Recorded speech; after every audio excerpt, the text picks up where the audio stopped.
Crunch Time is back on Woodward Sports. Join Jeff Iafrate and Booner Monday through Friday, 11 a.m. to 1 p.m. Taking Detroit sports coverage to the next level with massive interviews, viral moments. And Jeff Iafrate and Booner Monday through Friday, 11 a.m. to 1 p.m. Taking Detroit sports coverage to the next level with massive interviews, viral moments, and the best live reactions. Get ready, Detroit. The young guns are taking over. Crunch Time on Woodward Sports. And we're live. It's crunch time. Hold on. We are on remote at the Grimm Festival of Races, Expo, Planet Fitness.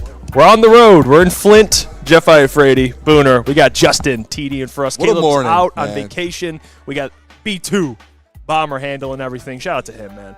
Shout out to Bomber, man. Shout out to Justin for filling in. We got called today, everyone. There's a lot of things going on this morning. Justin said, guys, one thing about me, I'll never call off.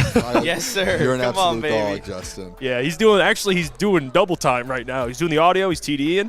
And I'll be hosting the Braylon show later. By the way, come too, on. can I say this? I've never had a headset on. Only the left side of this headset works. I feel like I'm having a stroke right now. Really? The right side, there's nothing coming out of it. Honestly, that builds character. It does, Yeah. yeah. And within it builds character. strokes. That's what's happening. It builds strokes. I think I'm having a That's stroke. crazy. Yeah, you know what? We got a packed show today. A lot of things transpired yesterday. The Lions worked out 2 guards. Yes. There's a corner that could be available that I believe the Lions could have some interest in. And also preseason tomorrow, which, by the way, will be live. We're going to old Sean Belesian's house. Our guy, he is taking care of the fellas. Okay? He is so excited. smoking. I just want to We try are going to these. have fun. We're going to eat all of Sean's meat. We're going to.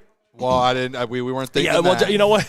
That's Justin. That we do not always agree with the comments of our technical director, but you know what? He is right. Dude, that was Caleb. There's a lot of meat that's going to be on the table. I'm excited for these Lot of ribs, meat. dude. The I can't- ribs. What does he call these ribs? What are these ribs called again? The Rock. Duroc ribs. I've never heard that term in So my we'll be life. live tomorrow, man. Lions' only home preseason game. It's their second game, so we'll talk about that as well today.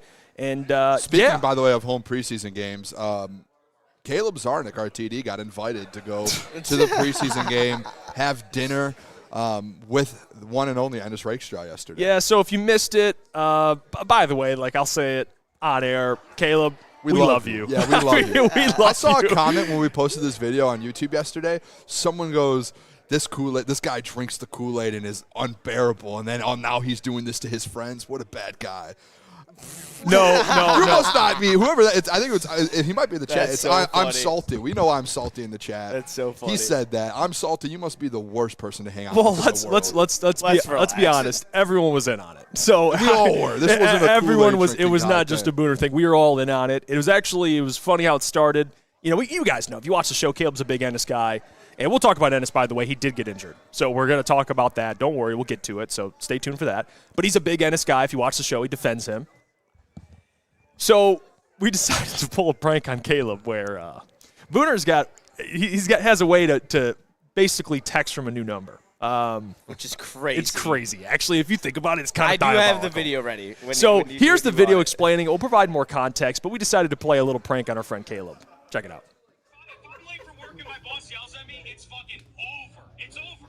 I'm gonna get fired. All right, so we made a fake phone number. And for people who don't know, Caleb on our show, our TD on Crunch Time, he is the biggest Ennis Rakestraw fan in the world. We made a fake number. We reached out to Caleb and said, hey, this is Ennis Rakestraw's agent. We would love to come on the show. We've heard about you. We've heard that you support Ennis Rakestraw. We would love to come on for Ennis to come on the show. We followed it up with saying, hey, Ennis also would love to invite you out to the preseason game after to get some dinner with the boys as well. And Caleb was freaking out. He thought, oh my gosh, this is unbelievable. This is actually happening.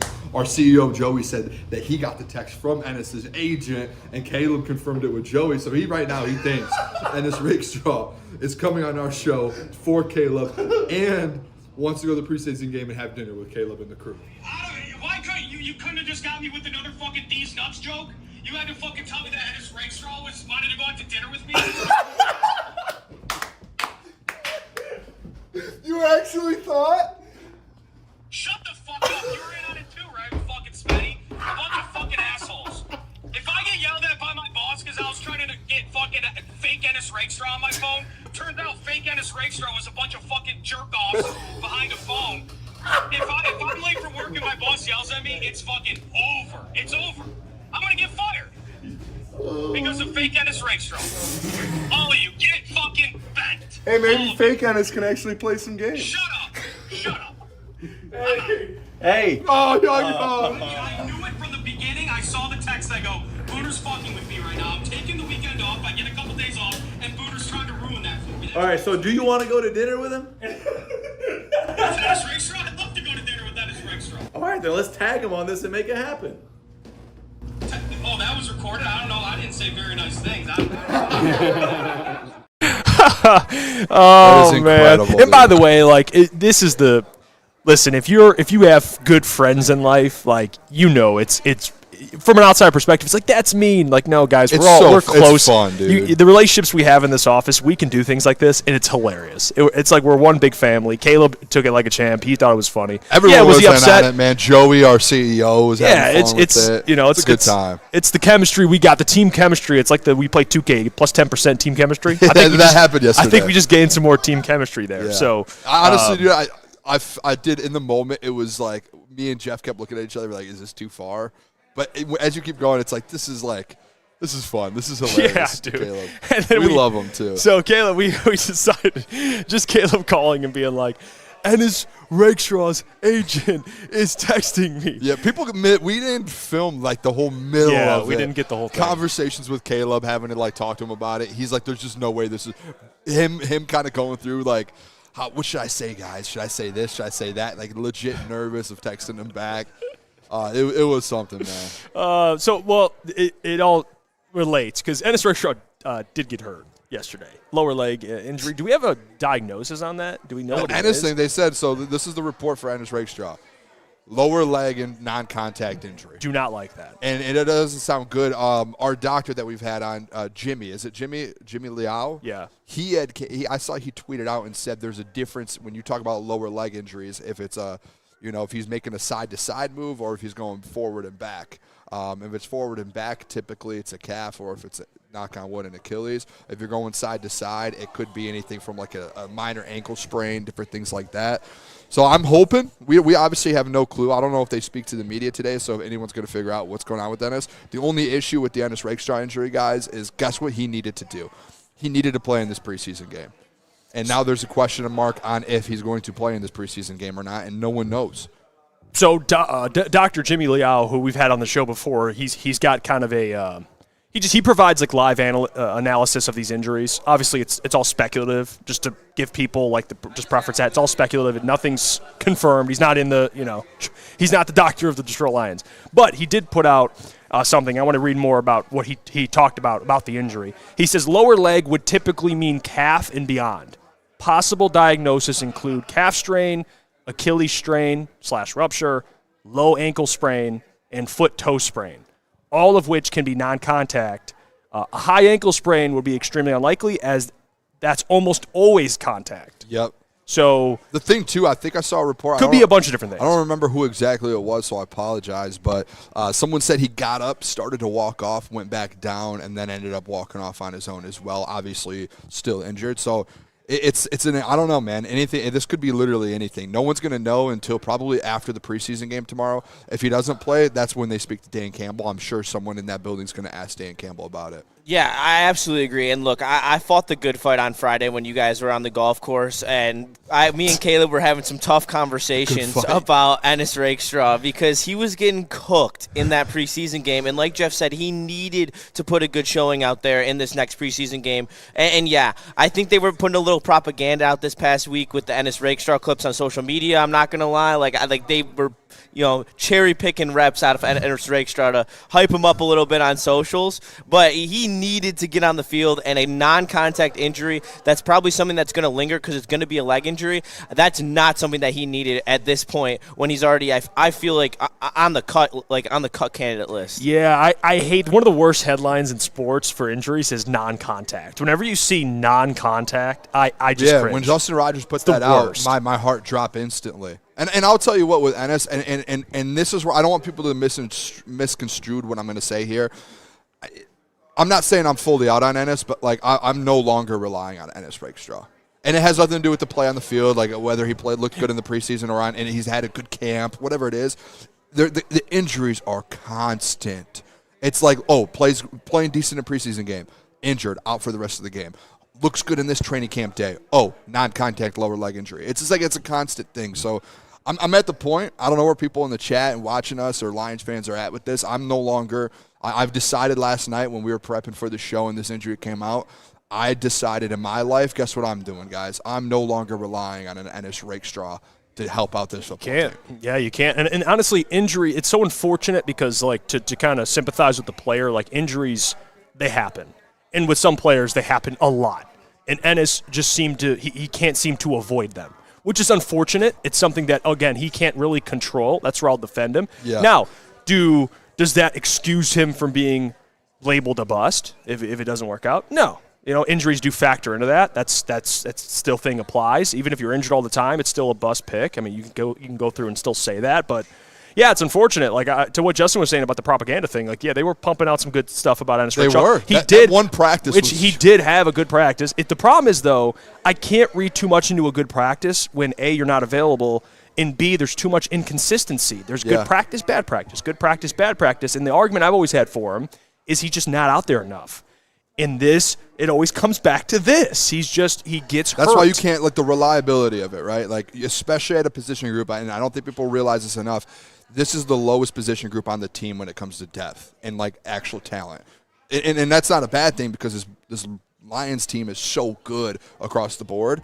But this is like if you rank the position groups, it's probably the last one that you're looking at going, hey, you need depth, you need more talent. Yeah. And when you have a guy like that that's supposed to be a part of that and he's inconsistent and he's always getting hurt, what makes you want to rely on that at the end of the day? So, Kamikaze said your Facebook post said it was an ankle sprain 4 minutes ago. Is this maybe true? If that's reported? If we just put it out, we're currently live, so we aren't getting information. We're not here. getting it. If that's true, is that true? Is that what it said? Dan Miller, Detroit Lions. This is Dan Miller said.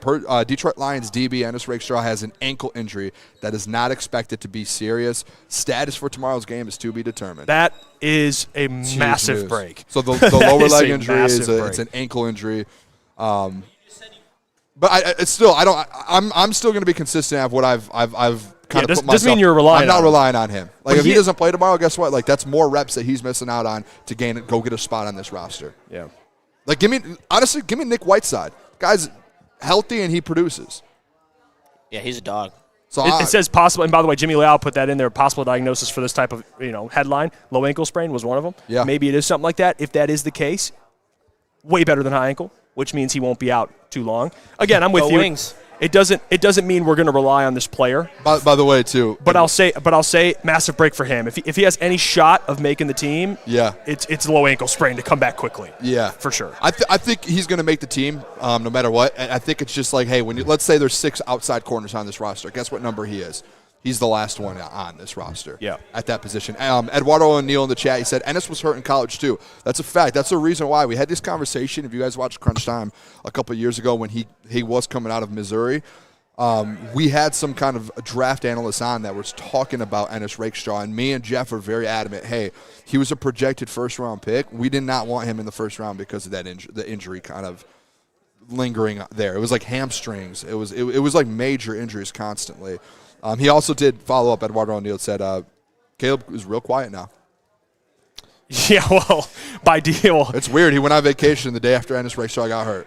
Yeah, I mean, that's such a big coincidence, especially after, he heard that I was going to be on your guys' show and knows that, I was going to be on his ass because, look, I'm not going to lie. Like, he was getting cooked by Charlie Jones, shout out Purdue legend, and Ela Shlovis. Charlie Jones is good, though. Yeah, no. Not like elite, but he's a crispy route runner. Purdue, he was something. Yeah. Man. Charlie Remember, Klotz used to say, Klotz said he went Charlie to a Purdue Jones game. is like, I like Charlie Jones. I liked him. He was cooking Michigan, too. Like, he was. But I'll say this. He's like wide receiver 5. For sure. I know, 6. exactly. That's the point. Like, when you guys say you sure. can't rely on Ennis Rakestraw, you can't because you're getting cooked by wide receiver 5s. Yeah, I mean. How are we doing? Love the grit shirt. I love that shirt.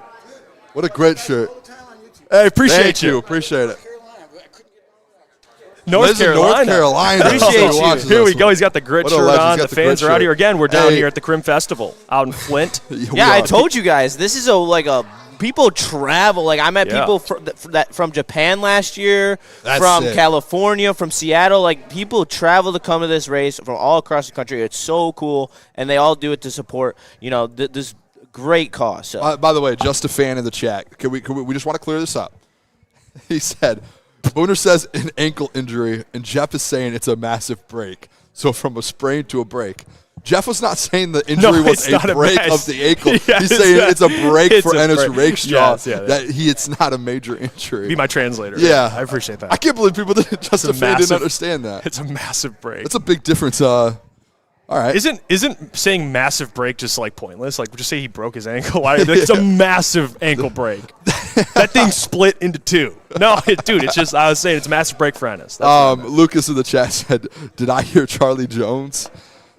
Yes, you did. Because I remember Lucas one of comes Klotz's in. major stories is he went to like his first college game. It was like Ohio State Purdue or something, or like Indiana Purdue. Did I hear And he Charlie said Charlie Jones? Jones That's just crazy. went nuts. Trippy Gypsy says, Jeff cheating on Cheeseburger Fest. Shout out Trippy Gypsy. Met him at Cheeseburger Fest years ago. Hope you're doing well, brother. I am not there this year. Haven't been there, I think, the last 2 years. But great We were place. actually Everyone who's going up to- there, we my were gonna lady's go. going up there. She's having a good time. Yeah, So our plan was to go to the Cheeseburger Fest, but then guess what? The Lions preseason games are all on Saturdays. they are tomorrow, yes. So if it was Sundays or Thursdays, we would have been up there. we were in Caseville, 3-4 weeks ago. yeah, 4th of July. 4th of July. Yeah. You know, we were up there. But Klotz confirmed it. It was a Nebraska at Purdue game that he went to. there you go. I do want to talk about a corner the Lions could potentially be interested in. Yes. If he fits the mold. Can we throw that graphic up, Justin? So tweet? it's been reported, and this is what the people are saying. Joey Porter Jr. on the trade block, okay? Because he's going into his final year. The Steelers are buns. They have to decide if they're going to extend Joey Porter or not. He is young. He's only 26 years old. He is the son of a very, very good defensive player. Yes. If you know what I'm talking about. Okay? Joey Porter Sr. If you've been watching football, you know what I'm talking about. Now, Joey Porter, I liked him coming out. Believe he was Penn State. Yep. That's where I remember him, Penn State. Penn State, correct. And I remember when he was coming out, at least for me, I think I was doing the show with Adam at the time, a lot of people liked him on the Lions. He ended up going to the second round. And he's been a little up and down, but, I mean, looking at the statistics, and I'll let you dive into it a little bit more, like, this is not a bad option. If you want a guy who's young with upside, this is somebody the Lions could definitely have interest in, given the TA stuff. Maybe the Ennis stuff is looking a little grim. Maybe Joey Porter, you make the phone call. I don't know what the price would be. Maybe that's something that would draw Brad away. He's not a guy that they drafted. I know they're very particular about that.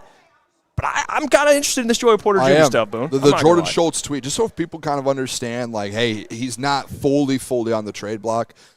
Jordan Schultz put out today, Steelers corner Joey Porter Jr. is a name multiple teams around the NFL have wondered about as a potential trade target per sources. JPJ is in the final year of his rookie contract, and with their CB market with where the CB market is right now, teams have wondered if Pittsburgh could ultimately be open to a move with the Pro Bowl caliber corner. Guys, I will tell you this. What I said earlier in the show, if right now, if we did a ranking on the depth and where kind of you put each position group on this team, can we all agree here that the corner room is either the bottom of the list or the second to the last list, outside of maybe left guard, maybe? Yes. So if you have an opportunity, and this is where Brad Holmes, and we've pushed back a lot on Brad Holmes in the trade market, free agency. If you have an opportunity to go upgrade one of your lowest position groups in this roster, you have to go do it. You have to. If Joey Porter, I don't know what he would go for, guys. I don't know, like a second, third round pick. Maybe a third round pick would be my first thought. I don't know where you guys are at with that. And maybe you have to give him a contract. That might be the only thing that takes you out of this race of a Joey Porter Jr. because he is on the final year of his deal. But when I look at this and I go, hey, we can actually upgrade our corner room this year, the worst position group on this football team, to go try and win a Super Bowl. Think about this, guys. If you went into this season with DJ Reed, Joey Porter Jr., and Rocky Sin, your corner room just got good enough to help you go win a Super Bowl. And I'm not saying he put you over the top for a Super Bowl, but in that room, when you're looking at that, right now you just have Rocky Sin and DJ Reed. That's it. If one of those guys goes down, you're getting a guy that's an undrafted guy, an Ennis Rakestraw who may not be healthy. You at least have a guy in there in Joey Porter Jr., who last year proved he belongs in this league. can give you something. Right. And just like Jordan Schultz said, a future potential Pro Bowl caliber corner you add to this roster alongside DJ Reed. I think it would be a no-brainer. This is where we have to. Remember we talked about this too with Jalen Phillips when the Eagles traded for him, and then he left.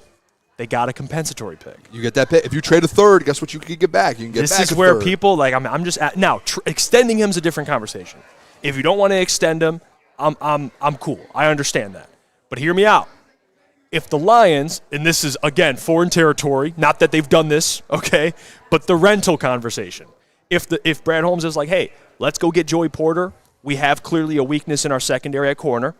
If we get Joey Porter Jr., he plays this year for us, we make a playoff run, we do whatever we can, and if it doesn't work out, we just let him walk. Yeah. They would be eligible if he signs a deal elsewhere in free agency as an unrestricted free agent. They would be eligible for a compensatory pick, I believe. Now, the pick, I'm not sure what that pick would be, but you'd get a pick back in this scenario. That's why I always laugh when people go at Howie and the Eagles like, oh, you guys are idiots. You traded for Jalen Phillips and he left. He got the same pick back he traded for him. He basically had a free rental. It's a free rental. And it didn't work out, but imagine, you can't look at it hindsight. At the time, they were like, let's get help and see what we can do with it. They got a pick back for it. But you can't say, too, like, you can't be like Joe. If this was a different position group on your team, okay, maybe you don't know if it's going to help you out. Guys, Joey Porter can come in and be average, and it helps your cornerback room. Oh, for That's sure. where you're at. For sure. It's the worst position group on your team right now. Anything you bring in right now is going to help elevate that room. In the chat here, by the way, where is it? I want to find it real quick. Back-to-back chats here. This is kind of interesting to me because this is how Lions fans kind of look at things right now. These are back-to-back chats. Eric Warren. The CB room is now down to 3 guys. You can't go into the season with that. Followed by Muay Thai J. Will said, we get too caught up with the roster talent as fans. Guys, it's a fact that this corner room is not as talented as you need it to be to go win a Super Bowl. If you want an elite defense. It's simply not. It's not. So if you can have an opportunity to add, just like Eric Warren said there, you have 3 guys in this room that you can fully trust right now. Right. That's it. And then the third guy is Nick Whiteside, who, that's my guy, Saginaw Valley, that's my guy. He's not like a corner 1 in this league, a corner 2. He's a really good bench corner for you that can kind of come in if you need him to help you out. So to be able to upgrade that, and then you go into this season with 4 dudes that you can actually trust, it changes everything, guys. It really does. And Lions fans need to be more open with these rentals, too. They do. Absolutely. I don't know why Lions fans aren't. And I think that people forget, like, we needed the edge help, and that he did get Zadarius Smith on a rental, and that was, with Hutch, would have been huge help. Of course, Hutch got hurt the week we made that trade and kind of threw the wrench in the entire plan that Brett had. But you look at this deal, he's got $4.9 million left on his contract, which we have $12 million in cap space, which would still leave you room to make another move at the trade deadline, which I think that flexibility is huge because, what if someone goes down and you make another one of these rental moves if you feel like it is the place for this defense. But this is a guy that you can look at and you can be like, damn, he is easily going to be in the outside corner rotation. Coming out of college, I'm an average college football watcher, so I watch Joey Porter a ton. He's physical at the line of attack. He's a good tackler. Everything that Brad Holmes likes in his corners. So that's why I think that there is actually a little validity for the Lions to go after Joey Porter because he fits the build that Brad Holmes likes in his corners. Athletic, can come downhill, and physical at the point of attack. The only thing I'm worried about is Brad is usually very cautious on things like this. Yes. And he's very, tiptoes around. And these are these moments, right? Let's say he does become available and you can afford to go get him. These are those moments that we've pushed back at Brad Holmes where it's like, hey, Javi Roseman makes those moves. Less need. Guess what? When it has an opportunity to be able to kind of get that defense to the next level, guess what he does? He makes that move. And the thing is, they don't hesitate to do it. And what do those teams all have in common, guys? Super Bowls. And they don't hesitate to make moves like this. They don't. And again, if you don't want to extend them, I'm cool with that. I'm not talking extension. And Lucas in the chat, I'm with you. Like he says, I like him as a rental, do not like him as long-term. Got it. I think most people agree with that. Tev, appreciate the 5. He says, Brad has not shown that he is willing to do the rental player route, so why do I think it's going to happen? I'm with you, Tev. Doesn't mean we stop the conversations, though, because, listen, I'm with you in what you're talking about now. Like, you got, at some point, and he did it to what Justin was saying, he did it with Zadarius, okay? Now, it was in a year where everyone was injured, but I don't think he's opposed to it. It just has to be the right fit. And this is one thing I have noticed about Joey, and this is just per PFF. Again, I'm going out. If you don't like PFF, then plug your ears. Not a great run defender based on the numbers.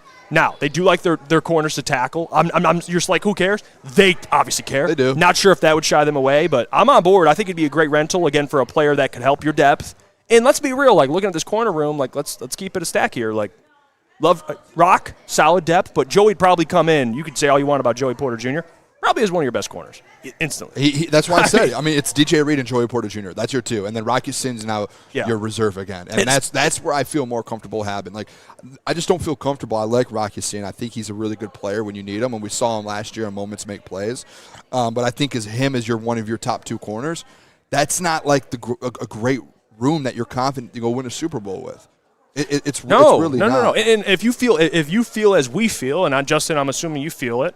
The defensive line, we feel good about it. Oh, I feel really good we about it. We all feel great about it. The front seven, the linebacker core right now, I love. The D-line, I feel great. Front seven, you feel great. You're just like, man, this second. And obviously safety with injuries, I get that. But, like, just cornerback, you're like, man, if this D-line is as good as we think, front seven, we just need some help covering guys. Yeah. And, Joey Porter, I think, would help that. So I do think, too, by the way, like, for people that are like, hey, why would it, like, and I get it, Tev Sauce, like, why would we even think that if he's never done it?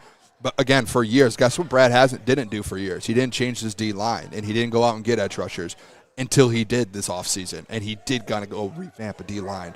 So we have to be able to push that button a little bit, I think, especially here, like for us and fans, like, hey, we want this. We want him to make a move like that, and until he does, we're going to keep talking about it. Dante, appreciate the two. He says, wasn't Carlton a rental for the Lions? Technically it was because they didn't come to a contract agreement, which people do not like. At the time, they did want to keep Carlton Davis, but he technically was a rental. So third-round pick for him. Let's take a break. When we come back, we'll get it. We do have Richard Silva joining the show, yes. Detroit News. He's coming on at 11:30, so we'll go to break, come back, and I talked to Richard yesterday. Come on, preview the game, tomorrow's game, and as well, he's been at training camp this whole time, so he has a lot of information, probably he can answer a lot of questions that we have. Let's do it. Before we do, though, I do want to tell you guys about where we're at in Planet Fitness. We're at the Crim Festival Races Expo and Planet Fitness coming together. It's one of the largest, and this is what I'm starting to see now with the crowd showing up. One of the largest races. And you see all the people traveling from around the country. We just met a Lions fan from North Carolina. 11,000 participants from 40 states, several foreign nations. It is one of the largest races in Michigan, which is incredible. And Planet Fitness helping out as well. And I've been saying this. End of August, you have, if you know or have a teen 14 and 19, they can go work out in a Planet Fitness for free all summer long. You have until the end of August. So get involved. Planet Fitness, taking care of their customers, helping out in the community. That's why we're proud to be a partner of Planet Fitness. See you guys after the break. Planet Fitness now has even more best-in-class strength equipment. Join today for $1 down and save. We're stepping it up. We're not slowing down. Finding new face, new focus. Love that new equipment smell. So, you in? Join the club today. Save when you join for just $1 down, $15 a month. Planet Fitness. We're all strong on this planet.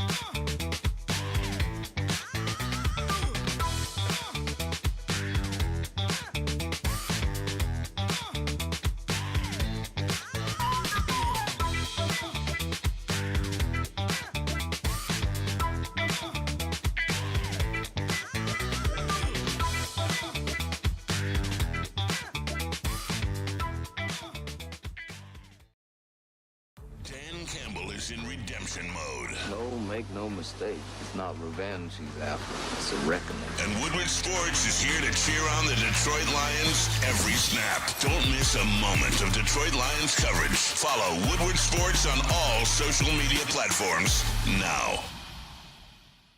Woodward Sports, let's go. And we're back. It's crunch time here on Woodward Sports. We're at the Crim Festival out in Flint. Again, 11,000 participants from 40 states are out here. It's incredible, the people coming together, all these vendors. I'm not a, I'll go to the gym and run. This is a different level. This is like Neil Rule level of running.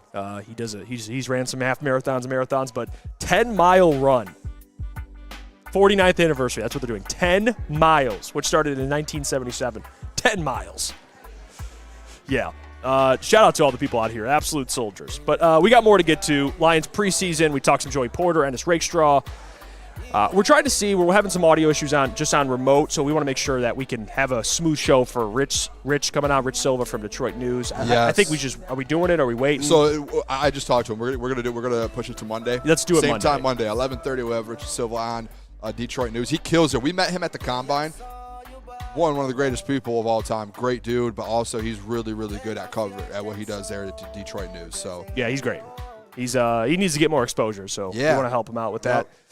Let's talk about. Can we talk some Ali McNeil from training camp? I mean, we didn't get into that in the opener. Can we just throw that out there before we move on? Yeah, talk about some of the offensive linemen. Just real quick hit on that. That video came out last night, and I'll tell you what.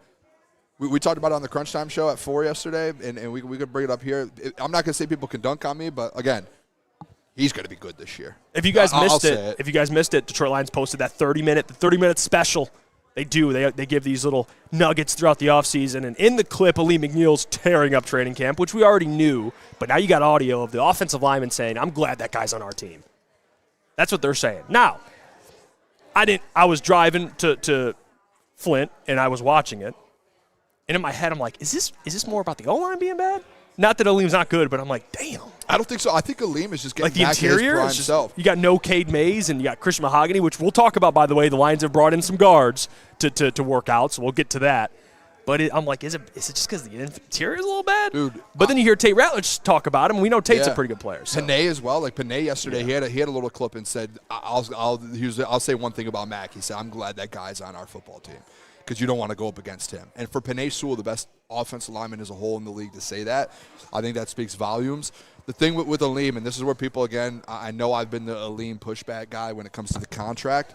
What have I always said, though, about Aleem McNeil, Jeff? When he's healthy and he's at his best, he is a top 10 D lineman in this league, a defensive tackle. And it seems like right now he's finally coming into that form. And he's not only just coming into that form that we saw, in 2023, 2022 when he kind of got that deal, but he's starting to get better. And it seems like he's starting to progress and get a little better and better as kind of this training camp goes along, which is good. That means the knee's healthy. Yep. And he's feeling like Aleem McNeil again. Because when you take those games, like we brought it up yesterday, that Dallas game that he had, that Vegas game where he had, I think it was like 3 sacks versus Vegas. When you take that sample size of what he can do and what he can be, dude, it's incredible. Like, he's an absolute monster in the interior, a monster. And you got to make sure that you have a guy like that healthy. And the fact, again, Panay Sewell's out there saying that about him speaks volumes on where he's at in his recovery. I also think it speaks volumes that the Lions have brought in some guards to work out. I do. I think that speaks volumes. I think it's partially because I think they liked Barch a lot, and then they said with his concussion that he had no chance of winning the starting job, and they do not like Mahogany. Like, that's where the concern's really starting to come. Is like, where is any improvement from Mahogany? Like, you remember his rookie year, like we were like, all right, this guy's got some juice. We're like the dirt bag, yeah. But, he's just has not improved at all since he's came into the league. The fact that Mahogany, that they just brought in 2 guys who, mind you, in the last 2 or 3 years have started in this league. I don't know how – I'm not going to sit here and be like they were great, but have started in this league. The fact that they brought guys in, to Justin's point, it speaks volumes. It really does. The first thing I thought of when I see the report, Aaron Wilson put it out there. Detroit Lions worked out guard. You know who this is, Laken Tomlinson, former Lion draft pick. And guard Will Hernandez had a crossover there with Drew Petzing from the Cardinals today. The immediate thought in my head was Christian Mahogany. Like, they are just not sold, or at least they want to continue to push him. Because, to Justin's point, Ben Barch was supposed to be the one to push him, and he just gets hurt. So to bring in a veteran in Laken Tomlinson and then Will Hernandez, who actually is not – I've read some more positive things about Will Hernandez before the injury. I can bring up also. But last year he just wasn't – neither of these guys were good the last time they stepped on the football field. That's the problem is there's a reason why you're working them out and they're not signed. I will say this is where we're at. And I'm starting to turn this corner for this left guard position. And tell me if this is wrong. 2 words. bridge guard. You need a bridge at that until you can draft or sign a free agent. Yes, and I'll explain why I think these two are solid options. Shout out Peyton on Twitter. Good follow. He does an amazing job. I remember following him when he had like barely any followers. He crushes it. He put out some stats about Lakin and Will. So I'll tell you about Tomlinson. So played about 300 snaps last year, allowed 3 sacks on 11 pressures, 55.9 overall grade. Will Hernandez played about 400 snaps and allowed 2 sacks and 19 pressures. So it says here in 2024, Hernandez actually looked pretty good. 74.2 pass blocking grade, 69.3 overall grade.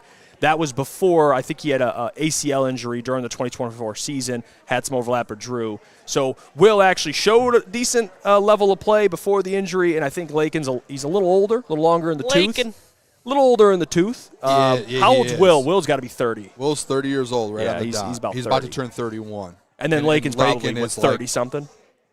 34. He's 34. Love a good retry. It's literally, it's to your point, maybe Will at 30, maybe if he has something, you can get a couple years. But they are bridge guards. That's why I think we're at, though, with this left guard position. Unless Christian Mahogany really starts to pull away, the fact that I thought, guys, I will say this. Did you guys think? Because I thought after this Ben Barch thing, I was like, oh, they're all in on Christian Mahogany. Until I got the report yesterday and the NFL released their hey, they worked out Will Hernandez and Lakin Tomlinson. And then when you see that, your heart drops and goes, oh, they really aren't sold on Christian Mahogany, I guess. Yeah, I was definitely like, oh. Well, shit. it's like let's be consistent though. All right, because let's put read between the lines, put 2 and 2 together. The dots. When they work out Trevon Diggs, what does that mean? Corner. I mean, they're looking at this corner room like, we need more bodies in there. So it's the same thing. They worked out Diggs. He signed with Seattle, but they had some workouts with guys that play corner, and now they're working out some guys that play guard. We should just, honestly, let's just sign Taylor Decker again, put him to left guard. I have a better one. Let's sign Kevin Zeitler, someone who actually plays the position and who is available, and we have familiarity. The only with thing, him. though, he's Justin, a right guard. He's a right guard. You're not moving Tate. So if you want to do it that way, you tell that old man, hey, you've been playing right guard your whole career. I could guarantee you Kevin Zeitler's not signing up to go play left guard either. I'm sure that Zeitler would rather play again next to Penei Sewell again rather than play next to a rookie. That's fair. And Blake Miller. Would he play next to Juice Scruggs, though? Could that interest him for the first couple weeks? I mean, you got me there. You got me there. No, but you're right, though. I mean, if they want to go out and we talked about the guards in free agency. There's some guys a little older, Kevin Zeitler, maybe they can convince him to come play, but at this point, like, they just want someone to push Mahogany. It is That's so disappointing, though, that like Chris Mahogany was supposed to be your guy. And I know he wasn't like an early pick. What was he, 5th or 6th round pick? He was a 6th round pick. Six. Like, I get it. But, like, guys, this was going into this year. That was supposed to be the guy that, like, takes that – or even last year that takes that step. And they said, oh, we love him. Like, that's our guy moving forward. And he just has not worked out. No. And it's disappointing because now center and left guard, you have now a hole in this offensive line entering 2026, which we thought, hey, this is going to be a good year for your O-line. With the Ben Barch edition. You know what? Scruggs. Can Larry Borum play guard? Wait. Well, hear me out. Someone in the chat just said this. Jobis, Glasgow would be better than Decker at guard. No. Didn't you want to play left guard? Right, I thought it was right. Or was it Maybe left? it was right.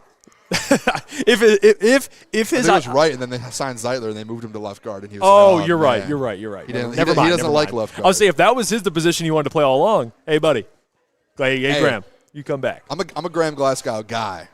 He doesn't got it. No, his body's so broken. Graham, if you're watching, I all due respect. No, didn't have it last year. Yeah, it was right guard. He wanted to play, and then they're like Zeitler signed, kick low. over to left, and he was like, "Well, I don't want to play left." They're like, "Too bad." And then they're like, "Actually, you play center." He's like, "Well, I don't like to play center." He's like, "All right, you played center." So Graham kind of got done dirty, though. I gotta say. Yeah, he did get the shaft. He did. I mean, the guy just. I mean. Shout out, by the way, in the chat, Howland Johnny's. I think he just gave us his card and some stickers, I believe. He said, hey, guys, great to see you at the Johnny. Expo. You guys rock. We appreciate you stopping by. Johnny, we appreciate you stopping by. This place is packed, Once our show's over, maybe we'll come over and check out. I think he had like a booth or something over there, so we'll come check out the Howland Johnny. Yeah, they got a lot of vendors out here. Like we said, they got 11,000 participants participating in the Crim Expo.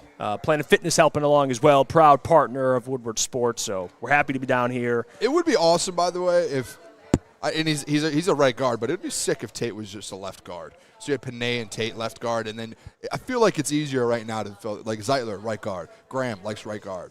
Like if that right guard spot wasn't full, I think you would be in a little better spot.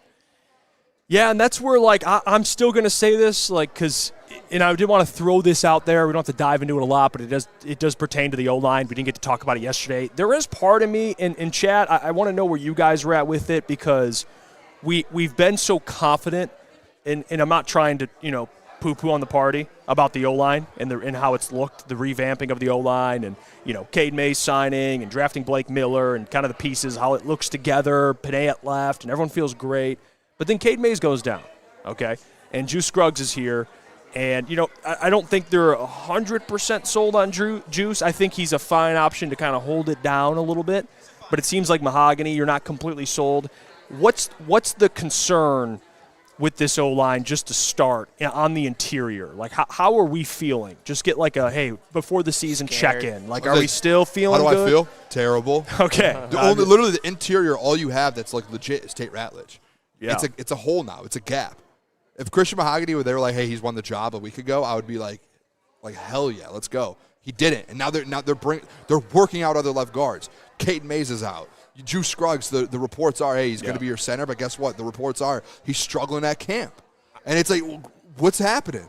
I think when we got Cade Mays, the sense around all of us was like, all right, the line's going to be a lot better because we're only going to have one weak spot, like Booner just said. You were only going to be having Christian Mahogany being that one stopgap that was weak. But now you have two guys that they're going to be able to line stunts up to, double guys in that gap, and just blow right into Jared Goff's lap. Who's not very mobile. No, who's not very mobile. He needs that protection in the interior. And that's the worst place for them to be getting the pressure, because we saw what it did to Goff last year. We saw how the exotics screwed with his head with the Vikings game, where they made him look, honestly, like Jared Goff. And sorry, I love Jared Goff, but he needs it to be right. And when it's not right, it does not look good. And when it's right, though, he's a top, I say top 7, top 8 when it's just in general. But when he has everything right, he is a top 5 quarterback in the NFL, in my opinion, when he has everything right. No doubt. By the way, this is the thing, and I know this is the obvious, but the thing that screwed all of this up is it all starts with Cade Mays. He did. Because you know what? It does, for sure. Juice Scruggs screws. Juice Scruggs. Ebenezer Scrooge. Juice Scruggs, though, he's played 3 seasons in the NFL. I think majority of his snaps have been at left guard. So if Cade's healthy, guess what? You actually do have a left guard battle with Juice and Juice is in there. Yeah, that's actually a good point. So it's like, and I know it's the obvious, but Cade gets hurt, screws everything up because now Juice has to move over. Now you don't have actual battle going on at left guard, because I would feel better if Juice Scruggs maybe even it would have been better with Juice Scruggs at your left guard over Christian Mahogany. So maybe this is something where they're like, let's just get to week 6, week 7, Cade gets back, and we can get Juice Scruggs at that left guard spot. Yeah, I think Juice probably could have pushed some guys at left guard. I'm with you. I think he would. I don't know if he would have won, but that's a guy who's got starts on all 3 spots of the interior. Maybe it would have taken some snaps away from Ben Barch and he wouldn't have gotten hurt. Yeah, I mean, the Ben Barch thing, dude, we should have known better probably. I mean, the guy has had nothing but injuries. Again, I'm not saying anything bad about him as a human, but it's just a fact. When you look at it and you go, oh, it's like if it quacks like a duck. Yeah, so 1 + 1 = 2. And then walks like a duck. Brad and Dan are like, actually, no, it equals 1 + 1 = 4. Yeah, it's you kind of know. You can squeeze some more out of that. It's the same thing we've seen with Marcus Davenport. I mean, it's the same thing. Put a poll in the chat. Has your confidence shifted for the interior of the offensive line? 80% say yes. So all fans are on board with confidence level decreasing. Worry levels higher. I get it. Okay, I understand it. And when Cade Mays gets back, I think that'll change a little bit. And I think the way I sleep at night, and I've said this on the show, is just like, oh, yeah, the beginning of the schedule is a cakewalk. As we're getting closer, it's like, is it? I mean, the Saints game, I think the Lions are going to take care of them. But there are some matchups there early on where I don't think you're probably just pushing them over. Obviously, the Bills, we know what they are. But, even Panthers could be a tough game. I think that's tough. I think, I get what you're saying. I do think, though, I'm pretty sure. The Jets, up until week 8, I think I saw a stat. It was you have the Lions have the easiest schedule by a mile up to week 8 or 9 or something like that, coming off the bye. Could we get a couple games where they're a little more closer than you expect? Maybe you're a little uncomfortable watching some of these. Yeah. Maybe the Panthers game, you might be a little uncomfortable. They might win, but it's a little uncomfortable. You know what gives me confidence, though? you still have so many weapons. You do. Like if you're putting 30 up against these teams, they're not winning. Yeah, well, that's true. Panthers aren't scoring 35 on you. No, not with You just Bryce got to Young. outscore. No, it's true. So it's going to be one of those things. It's like, and the thing you have with Goff, which I'll give him credit for, is, and Easy brought this up on our show. We do the show Mondays and Thursdays on Crunch Time, and he brought it up. Guy gets the ball out in 2 seconds. So it does help. Obviously, not saying he doesn't need no line. He needs an offensive line, but it does help that he has such a quick release. So as long as those guys are getting open, seems like a lot of those guys are in training camp, then Was I just hating on Jared Goff? Would you count that as hate? No, not hating. Because but I'm getting accused of that in the chat. When I don't think Jared that's a little Goof, unfair. I think people really start to. I think you dropped the goof, and that's all people heard. Because you actually weren't hating, but I think people just heard the goof. Jared Goff has a good fan base, man. I love Jared Goff. Look, and Did you say he's top 10? Yeah, he said I said he's top 5 8. I said he's when top he's playing 8. at that level. But when he has a perfect offensive line or a great offensive line like he had in 24, he's a top 5 quarterback in the league. Yeah. All right, fair. But they just heard. They only heard me call. People do nitpick. Hey, look, it's okay. It's okay. It's how it goes, man. You know, trust me. I understand that. Some of the, by the way, the whole golf conversation. Some of the clips that I've seen in the last 24 hours. Oh of my Neil God, Rule, they're not like they aren't ready for the files. Wait, I probably the files? saw. You didn't watch these clips? I saw probably 12 What's clips. the files? The hashtag the Neil Rule files, and it's. I'll tell you what. What's Neil in the Rule, files? the big golf guy, and I'm a golf guy too, and I'm like big golf guy. He wasn't always a golf guy, and the files are something. There's probably like 10 videos. Do we have those? I don't know if we should play them. Okay, all right. So I don't know. It's bad for I mean, Neil. anyone could go look up. You can go find them. It's just old clips that some people have. Yep. I will give a little insight on it. Do you want me to say it? There's Sure. a clip that might have Neil Rule saying Tua Tagovailoa is better than Jared Goff. That one's been out there. That one, I people do know remember about that one. one. And they also know about the other one. You could say the other one too. Well, the Tua one really gets me because Neil now will be like, Josh Allen isn't as good as Jared Goff. Give me Jared Goff. But he was arguing for Tua over Goff. So I don't like as a football guy. And he never responded to the Neil video. Tua over Goff and then Goff over Allen. That's insane. So hashtag. I hope people in the Big D chat in the next few days just do hashtag Neil Rule files, and maybe we'll release them. I'm not the one that has them all though. He said Tua Tagovailoa is a more accurate passer than Jared Goff. I think, knowing Neil, listen, this is where I do love Neil. He was probably going over. No, at the time, he's just looking at completion percentage. That's it. But you have to be able to watch the game and see it. And then also too, on top of that, Easy was on the show with him at that time. Easy was like, Easy read out their completion percentage and was like, they're the exact same, dude. Oh, it's crazy. The stroke just ended, by the way. Just out of nowhere, I can hear both of them work. I think I stepped on something. Was it you this whole time? I think I just stepped on something and just started working. I feel like now it's like I think I just accidentally saved the headphones. I feel like I was like colorblind for like 20 years of my life, and I just got those glasses, and I'm actually seeing the world differently now. Michael, appreciate the 10. He says, O-line worries me to death. Makes me want to take a dump in the middle of my living room. I mean, you know what?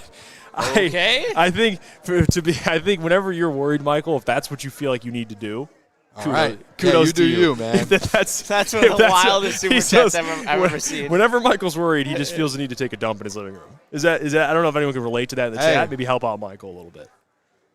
I would hate to live with you, Michael. Yeah, that would be a disaster. Michael's dumping in the living room again. He's worried. Can I ask you guys a question real quick? He's stressed out. It's slightly off topic, but we're about to go to break, so that's okay. And it's gosh. kind of related. So yesterday, Chipotle had their buy one get one with the college jerseys. Yeah. And it did not work in like the entire Oakland County area. All right. And so I didn't get Chipotle because I only went because of the buy one get one deal. And I just got a notification on my phone. Chipotle.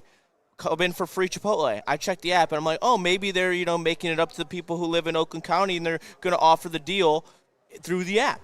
Yeah, it was free queso. Oh, that's it. That's just There's such a nothing get more bent disrespectful from Chipotle than that. I'll That's say, you know what? This crazy. is why Doba's always my goat. And I'll say it. Like, if you disagree with it, Qdoba's my goat. And I would love a Qdoba Qdoba We're all having sponsorship. strokes over here today. If I can have a Qdoba sponsorship, it would make my entire life. Now, I will say this. Free queso, disrespectful. That is disrespectful. It's like $3. Yeah. You had me give me free queso. I gotta go and do all the work and show up. Here's free queso. Queso should be free. And like if It you're should be. if you're No, paying I'm for that's that, facts. $3 for some. You're paying $15 for a bowl anyways. You should get free queso. I on think the I side. agree that they could charge for guac, but I think that queso should be free. Anybody that likes Doba in the chat, please back me up on this. By the way, too, Very unpopular take, it seems. Math in the chat, 716. I don't know the whole name. It's a long name, but he gave $5. Said, "Hey fellas, Neil addressed the Tua comment this morning. Can someone confirm that? And what did he say?" He probably knew, or probably it was like Floyd Mayweather in the pocket. You know how he started that? Yeah, I know. I Wanna know know how he Neil. started this whole He's the thing? best politician ever. I was told. Yeah. Well, at the time. Well, no, you weren't told. You told us, actually, Neil. It was your take at that time. You weren't told anything. Yeah. That's a good way. I've learned from Neil. That's a good way. He slithers out of things when he has bad takes, as he just says, "Well, I was told this." No. Actually, you're the one that told us that, Neil. It came out of your mouth. By the way, Luke Sorry says Qdoba's the best. Shout out Luke, man. Let's go. All right. One comment. Keith also that said agreed he with gave me. $5. He said, if we're being honest, Justin Fields would have struggled with that Vikings pass rush versus the Lions' so-called pass protection that last game. What are we talking about? Are we talking about Max Brosmer? I think so, yeah. So here's the thing. I think he's talking about the Vikings pass rush. Yeah, here's the thing with that game that people bring up. Well, Goff against Max Brosmer beat Goff. I think it's pretty lazy, to be honest with you. Like, Max Brosmer beat the Lions. And the reason why that was the case is if you watch that game, Kingsley was playing center for you, who's not on the roster. I don't even know if he's on a roster, period. Might be on the Browns practice squad or something. He was playing center, fumbled like 2 of those snaps.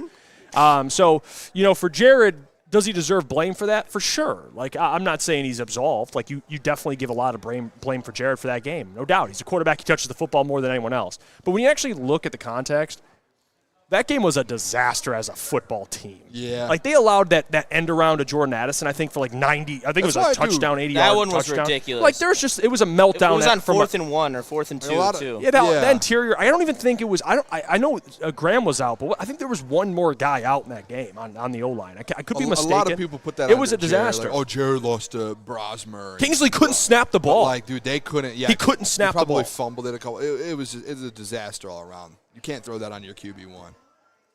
I could. So, yeah, people always miss that context. I didn't say that. Appreciate the $2. Says Qdoba's better. Better servings, bigger meat. Yeah, Qdoba. I mean, in college, dude, Qdoba had like the college. I think it was like Tuesdays. Talk to him. Yeah. I'd get out of college. I had class, a 6 to 10 class. I remember we would leave at like 8 o'clock. We would get like a 5-minute break. We would all run to Qdoba real quick and get the deal. Nothing wrong with it. Those 6 to 10 classes, by the way, in college, bro. Never had one. The first one I had, I failed because it was like my very first semester in college. 6 to 10 psych class. Failed. AM or PM? PM. 6 to 10 PM. That's a brutal. Never had one of those. block. And obviously, coach and work with the basketball team there. Our practices were at like 5:30 in the morning, so I would have like a 6 to 10. Your brain was Tuesday night. cooked. Oh, and think about me doing it, bro. It was over. You in a psych class? Yeah, it was done. I had no chance. By the way, people that are tuning in, checking out the headline, Ennis Rakestraw injury update. It seems to be a low ankle sprain. So Good news. Good news. As more injuries are being kind of reported on, we're getting close to that preseason game. We will have the updates for all of those. We're going to get into some preseason discussions. Will the starters play? Who's playing? Preseason matchups, competition. We'll get into all of that when we come back. Again, we're at the Crim Festival Expo, along with Planet Fitness, proud partner of Woodward Sports. And again, 11,000 participants from 40 states. It is one of the largest races in Michigan. So you can, if you're nearby, you can come down and check it out. It's the historic Crim 10-mile run. You got the 5-mile, the Crim Family 5K. A lot of running going on. So you got passionate people out here getting involved. So there's a rumor that Jeff's doing the 10-mile today. No. I would see, this is the crazy part about me, dude. Like, I have never done like a 5-10-mile race or anything, but I'll walk 4 or 5 miles on a golf course if we just did walking with no. Yeah, I could. Yeah. So it's like, it's funny how that works. When we like, went to the Rocket, we looked at it. It was like 8 miles. Done in a but day. we We're won't like, go and do whoa. one of these because it's just crazy how that well, works. they time it, dude. I don't need time. Give me all day to do Well, it. it's not like you're confident. It's more for you. You don't want to look down and see the time you Yeah. got. It's Oh, like the guy's running shattered. a 15-mile pace. Yeah, I get that. I understand. And then there's that. people running like a 4-mile pace. It's like, or 4-minute pace. It's like, oh, I don't need that. Devastating. Yeah. But we'll see you in a Goes where couple of I'm minutes. at. We'll take a short break. Stick around. More to get to. More things coming out from the Detroit Lions side, and we'll report on it. But until then, you're listening to Crunch Time here on Woodward Sports. Thank you to all the fans for making Woodward Sports your #1 online destination for Detroit sports. We promise not to drop the ball.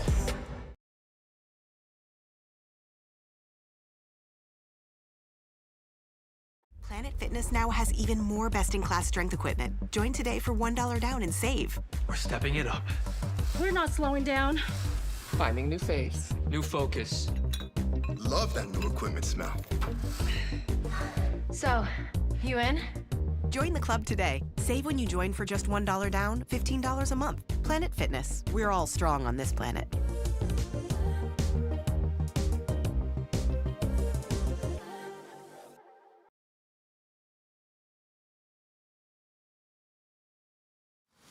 Jameer Gibbs, breakout season, loading. Inside the 5, Gibbs to the end zone, touchdown! Woodward Sports, the most dominant Detroit sports coverage around.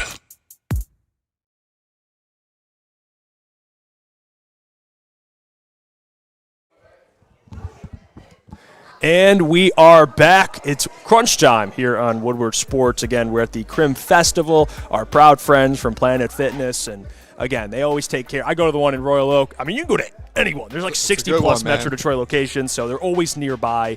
And like Neil says, why pay more to lift the same weights, right? Oh, Doesn't make sense until you point it out like that. So our friends at Planet Fitness, taking care of the community, taking care of their customers, they are the absolute best. So best decision I ever made was switching over to Planet Fitness. Hey, great spot. The black card, too. It's incredible. I did the, what are those, the seats with the water?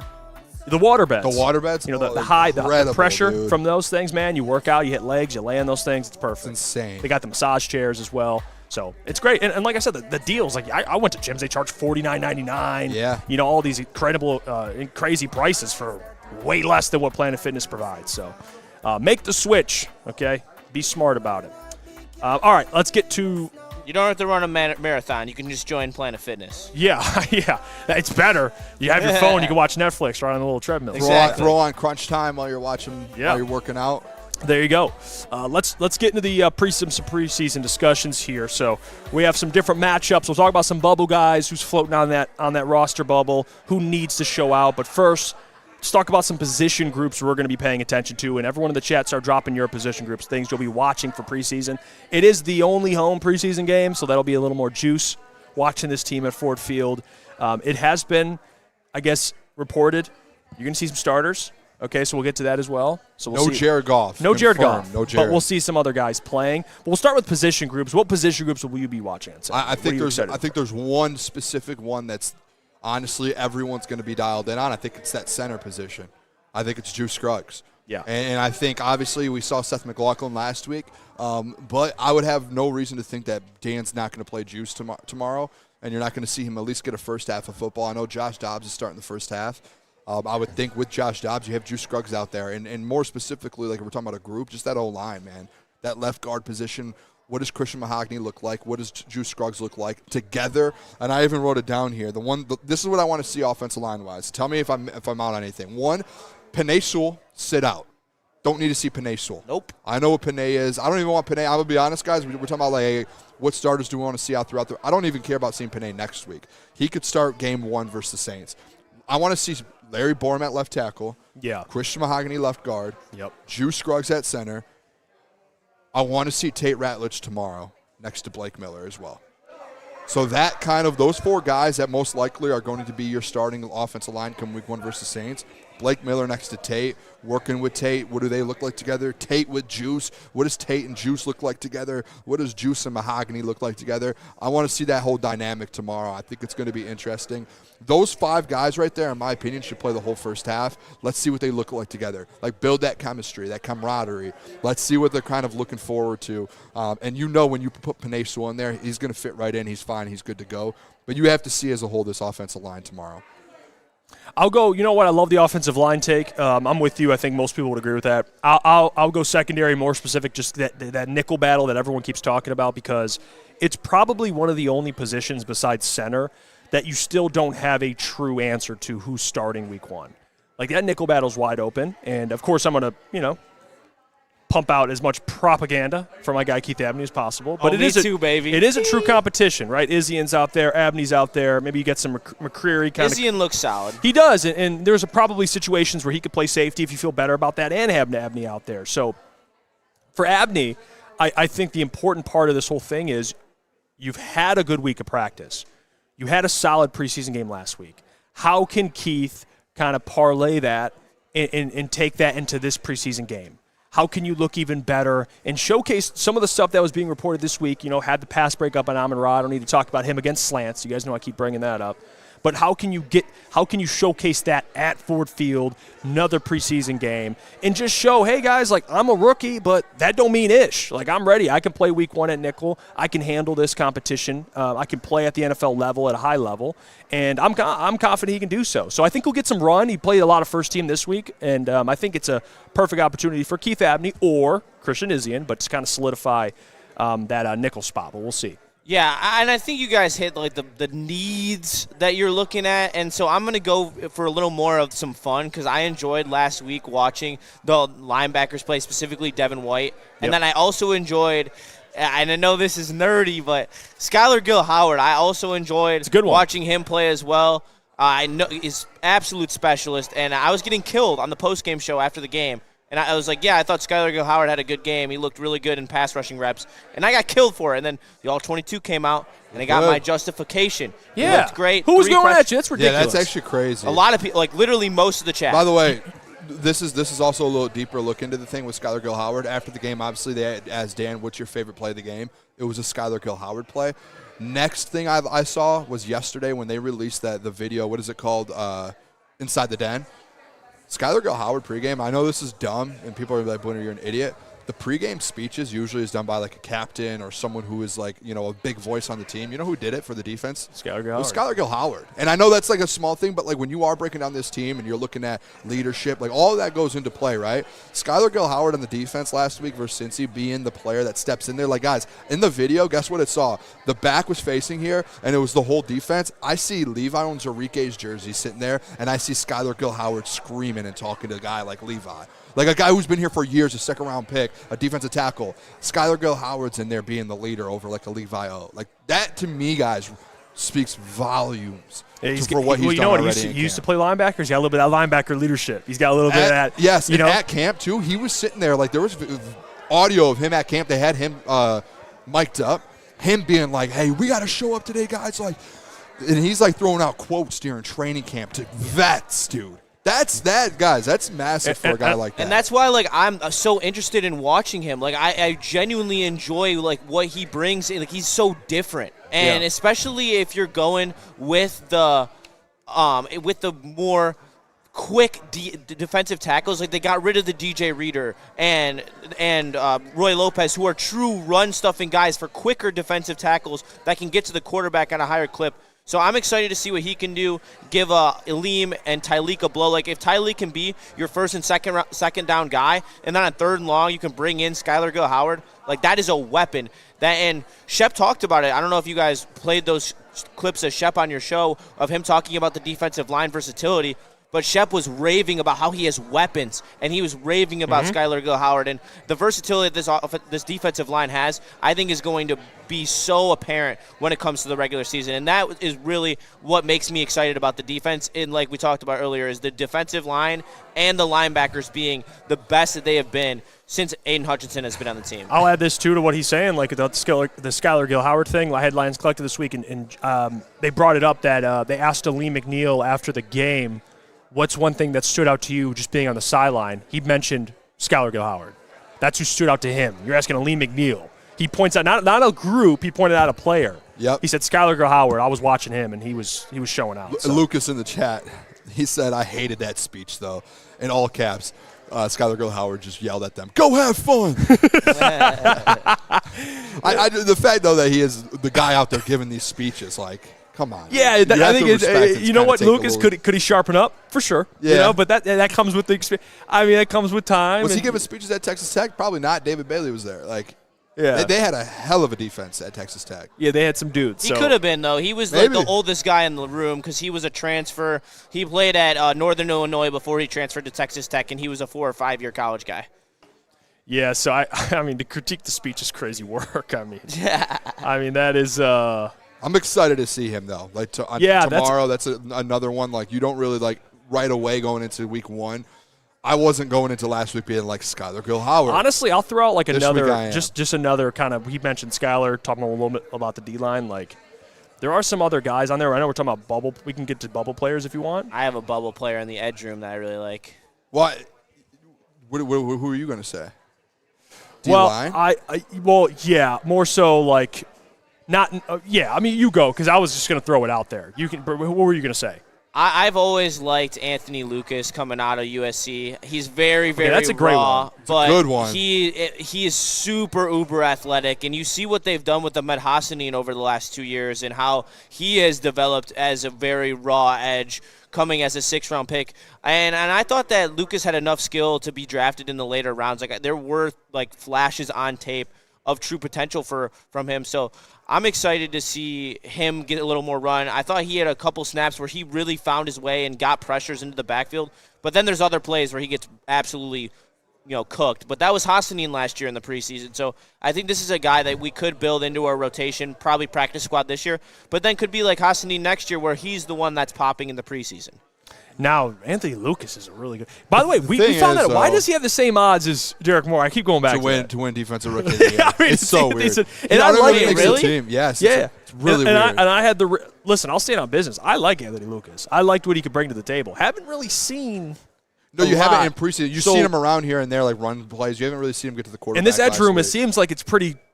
That's why cut and dry. I'm with Justin. He's got an uphill battle Lucas right is a really good player. I think he's going to end up being a practice squad. That's what I said. Yeah, practice. And it's just squad like guy. I wish he could make the team. I just don't know if you have enough room.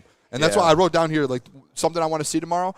And I'm really excited about D-line. If we're talking D-line, I think Ty Leak should play, and I want to see Ty Leak. Derek Moore. I want to see Derek Moore. That's a good one. Yeah, he hasn't got a I lot. would love to bad. see Derek Moore. And I want to see, and obviously Ahmed Hassanin, I want to see him again, just see him kind of continue to build. But Derek Moore is the one where it's like he's been hurt, had 2 or 3 practices with pads. I want to see if he can put that on the football field tomorrow. Yeah, that's a good one. Can we agree that Devin White we probably don't need to see anymore? No. I don't think we need to really see Devin White. I think we know what he brings. I'm so excited about Devin White. Oh I know. God. Yeah, because I mean, him playing next to Jack Campbell is, and I was having an argument with someone in the chat about the Braylon show because I've always been high on Devin White, and so is Braylon, and they were telling us that he was like one of the worst graded PFF linebackers last year. And I was like, yeah, playing next to no-name insert linebacker on the Raiders, and the only really notable name being Max Crosby. This defense is loaded, and he's going to be playing next to a first-team All-Pro in Jack Campbell, and he's going to be playing with the best D-line that this Detroit Lions team has ever seen. Now, I will say to throw out there a player that in the Brad Holmes era. I will say and this is where I'm going to watch with this because, like, I do like this player. I think has a very high upside still, but I think has to continue to show it. Isaac Tesla, like, what does this say on my paper?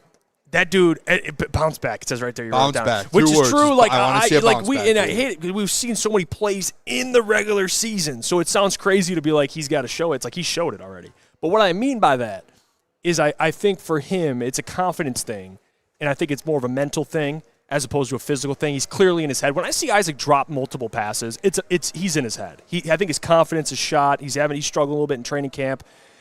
I just want to see him go out there, play, just let it flow, man. Go out there, make some plays, play loose, and hopefully that confidence will just kind of come back because I don't think he just forgot how to play football. No. But if I'm Dan, I'm like, we got to get you right. That's a guy in 3 receiver sets you expect to play a lot of football for. He's your wide receiver 3. Like you need him to be guy, right. And if a guy goes down, and knock on wood, if an Amon-Ra or J-Mo misses a week or two, guess what you need?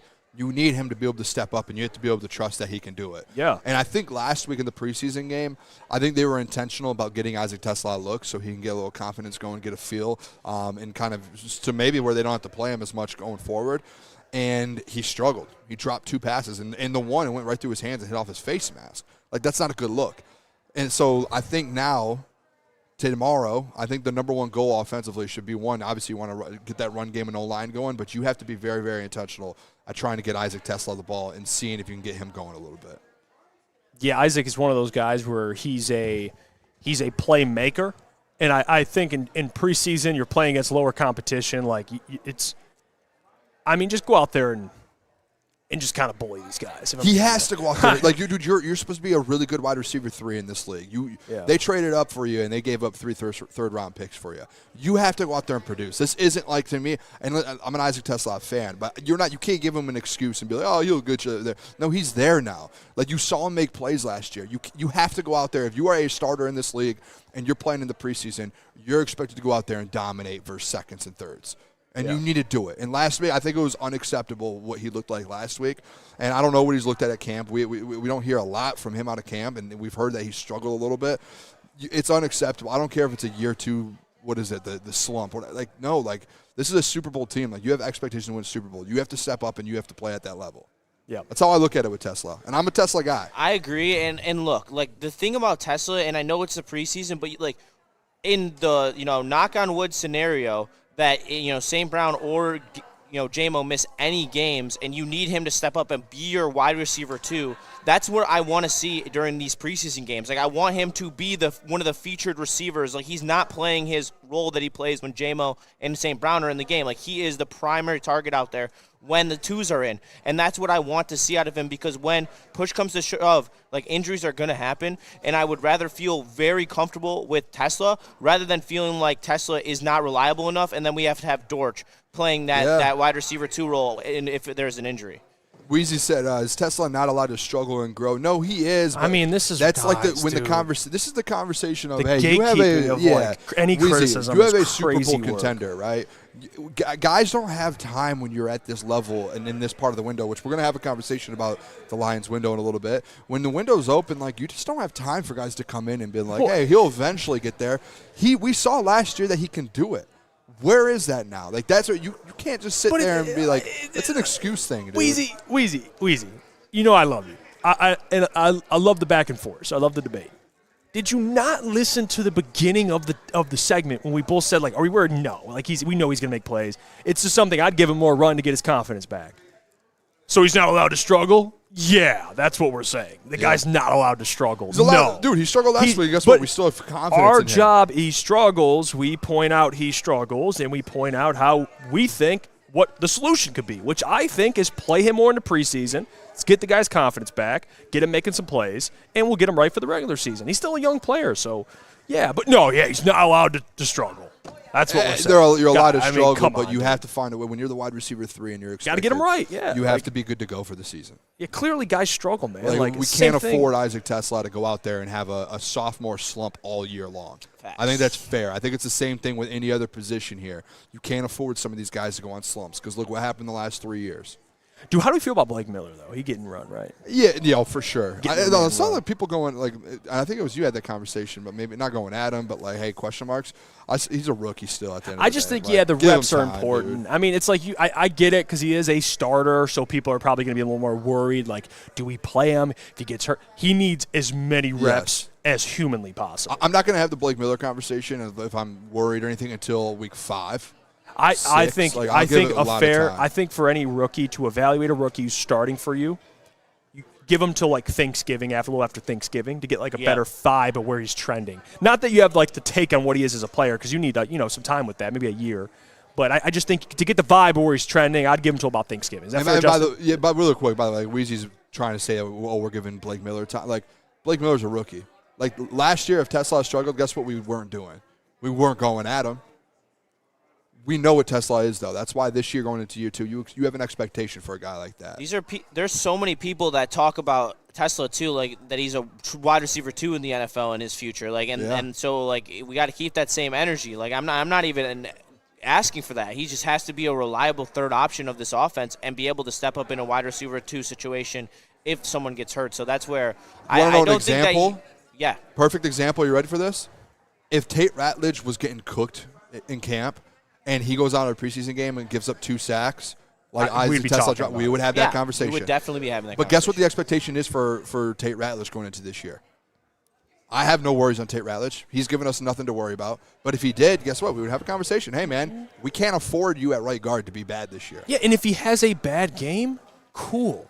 It happens. We're talking about we're like a bad. We're talking about like move on. We're talking about like elongated stretch of like struggling. Obviously, like that's what we're talking about. We're not going to be like the minute Tate has a bad game, it's like, oh, see, no. So, yeah, Blake, I've said it before. I've had this take about Blake and really the O-line with Cade Mays, though.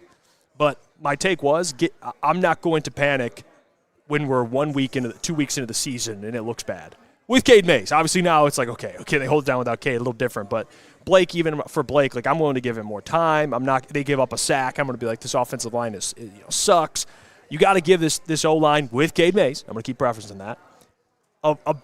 You got to give them some time here to really see what they are. Just not fair to be like gel, be elite game 1 or game 3. You got to give them some more time there. So, did we miss any super chats? That's what I don't know. We did. Let's see here. We got one. Appreciate the 5. I can't read the name on this one. What is it? It's Matheson, I believe. Kind of funny, fellas. On NFL Draft Buzz during the 2025 draft, Seth's comparison was Juice Scruggs. Interesting. Is that true? Well, I guess so. Wow. I'll trust my guy on that one. But I will say the only probably worry with Seth, and we talked about this yesterday, the worry is just he's a little smaller in terms of weight. He doesn't have the same arm length as Juice. Juice is heavier. He's not the tallest guy, but he's got longer arms. So the size, man, that's the big thing with that position, I think. You got to have that. Dan talked about it after the preseason game. They were asking, like, hey, what are your thoughts on Seth? He said the only issue is he brought up the size. Yeah. And he said now he's having to, kind of leverage differently than a normal, a center. Like Frank. Frank was massive, dude. I can't read this. No, you can't read that. I don't think we can read that. DBK. Do not read that. DBK, shout out. We appreciate you. DBK. Oh, yeah. All right, perfect. I mean, not right now? DBK.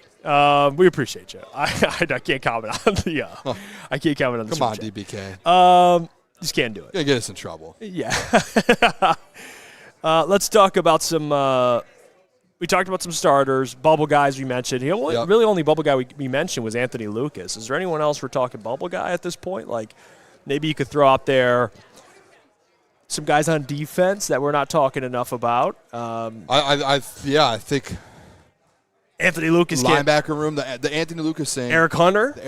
And the Damone Clark. I don't know if Damone Clark's going to get cut, but I think that's a conversation to be had. Do we see, what other linebackers do we see out there? I think there's some guys on defense I'll pay attention to.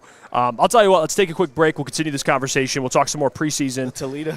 And then we'll talk about some Sam Laporta stuff at the end, injury update, what's going on with him. Again, we're at the Crim Festival Expo, Planet Fitness helping out as well. We're downtown Flint. Shout out to our friends over at Planet Fitness. Crim, we'll be back in a couple of minutes. For more Detroit Tigers coverage, make sure you subscribe to Woodward Tigers on YouTube. All Tigers, all the time. For the hardcore Detroit sports fans who can't get enough of the Motor City's teams. All season long, you'll get non-stop Tigers content. From on-field interviews, post-game reactions, and roundtable insight from Woodward Sports. Planet Fitness now has even more best-in-class strength equipment. Join today for $1 down and save. We're stepping it up. We're not slowing down. Finding new faith, new focus. Love that new equipment smell. So, you in? Join the club today. Save when you join for just $1 down, $15 a month. Planet Fitness. We're all strong on this planet.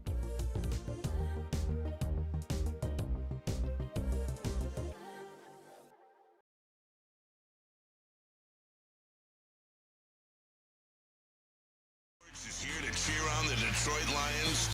Dan Campbell is in redemption mode. No, make no mistake. It's not revenge he's after. It's a reckoning. And Woodward Sports is here to cheer on the Detroit Lions every snap. Don't miss a moment of Detroit Lions coverage. Follow Woodward Sports on all social media platforms now. Woodward Sports, let's go.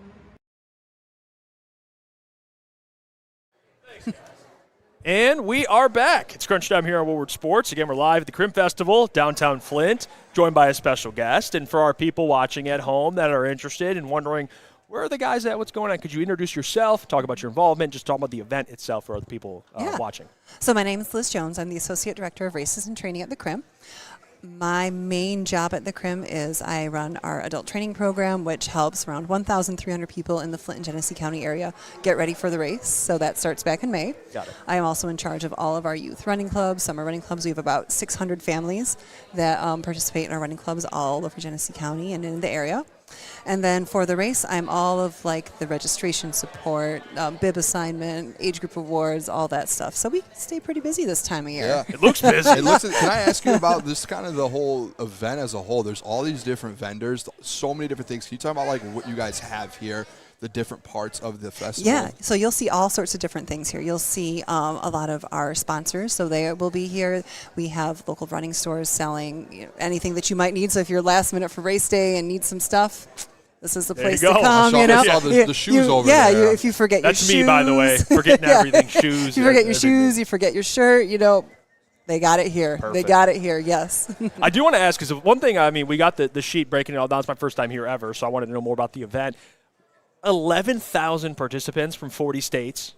So, and I'm seeing people, we had people coming by from North Carolina, different states, which I think is it says a lot about the event and the importance of it. But can you speak to that, just the reach? People coming across, obviously one of the largest races, and can you talk about that? Yeah, so we have participants from, I think our goal for next year, with it being our 50th anniversary, we want someone from every single state. I think that's a goal that I'd like to go for. But awesome. We'll have like 400 cities. We'll have foreign nations represented: Kenya, Ethiopia. Last year, Botswana and Poland were our farthest traveled participants. There are people if you were here yesterday, you may have seen a lot of people coming in for our 30-year club celebration. So there's a little over 250 individuals who have done over 30 crims.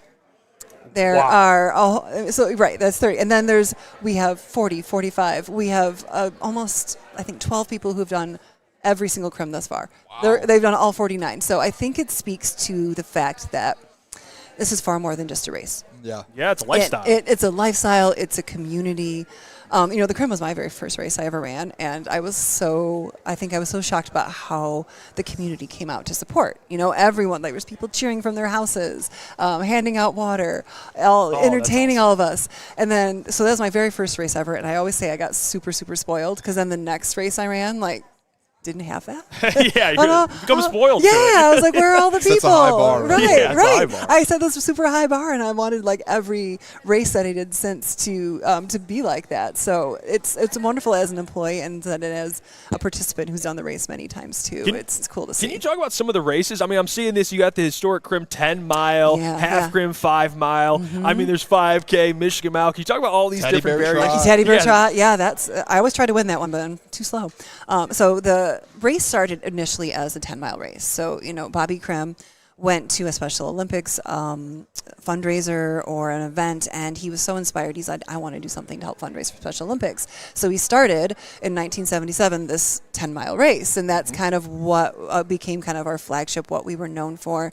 And as the years have evolved, we've added those additional distances. So the 10-mile always is our most popular event. That's typically where we get the majority of our participants, but you have the option to do the 5-mile. Then they added the 5K. The Michigan Mile is Friday night, so that'll be the night before. That's tonight, actually. Okay.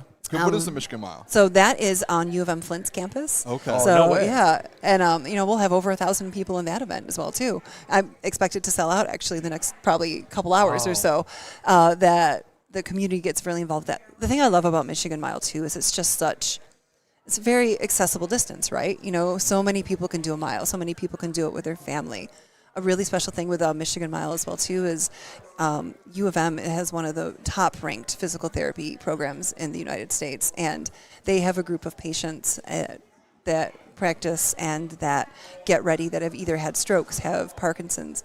They come out to do the Michigan Mile. So there's a lot of involvement from students, from the PT program, from everyone coming out. They get an early start because it takes them almost an hour to do the mile, so they get to come out and still finish when there's people cheering. That's awesome. And so that's why I love the Michigan Mile is very special to my heart, because so many people can do it, and it's just a very accessible distance for a lot of people. It's amazing. And then Teddy Bear Trot is our kids race, so we'll have about probably 500 to 600 kids in that. That is the final race of race day. So that starts down at City Hall. It starts at noon. At that time, pretty much everyone is done. So the final race is the Teddy Bear Trot.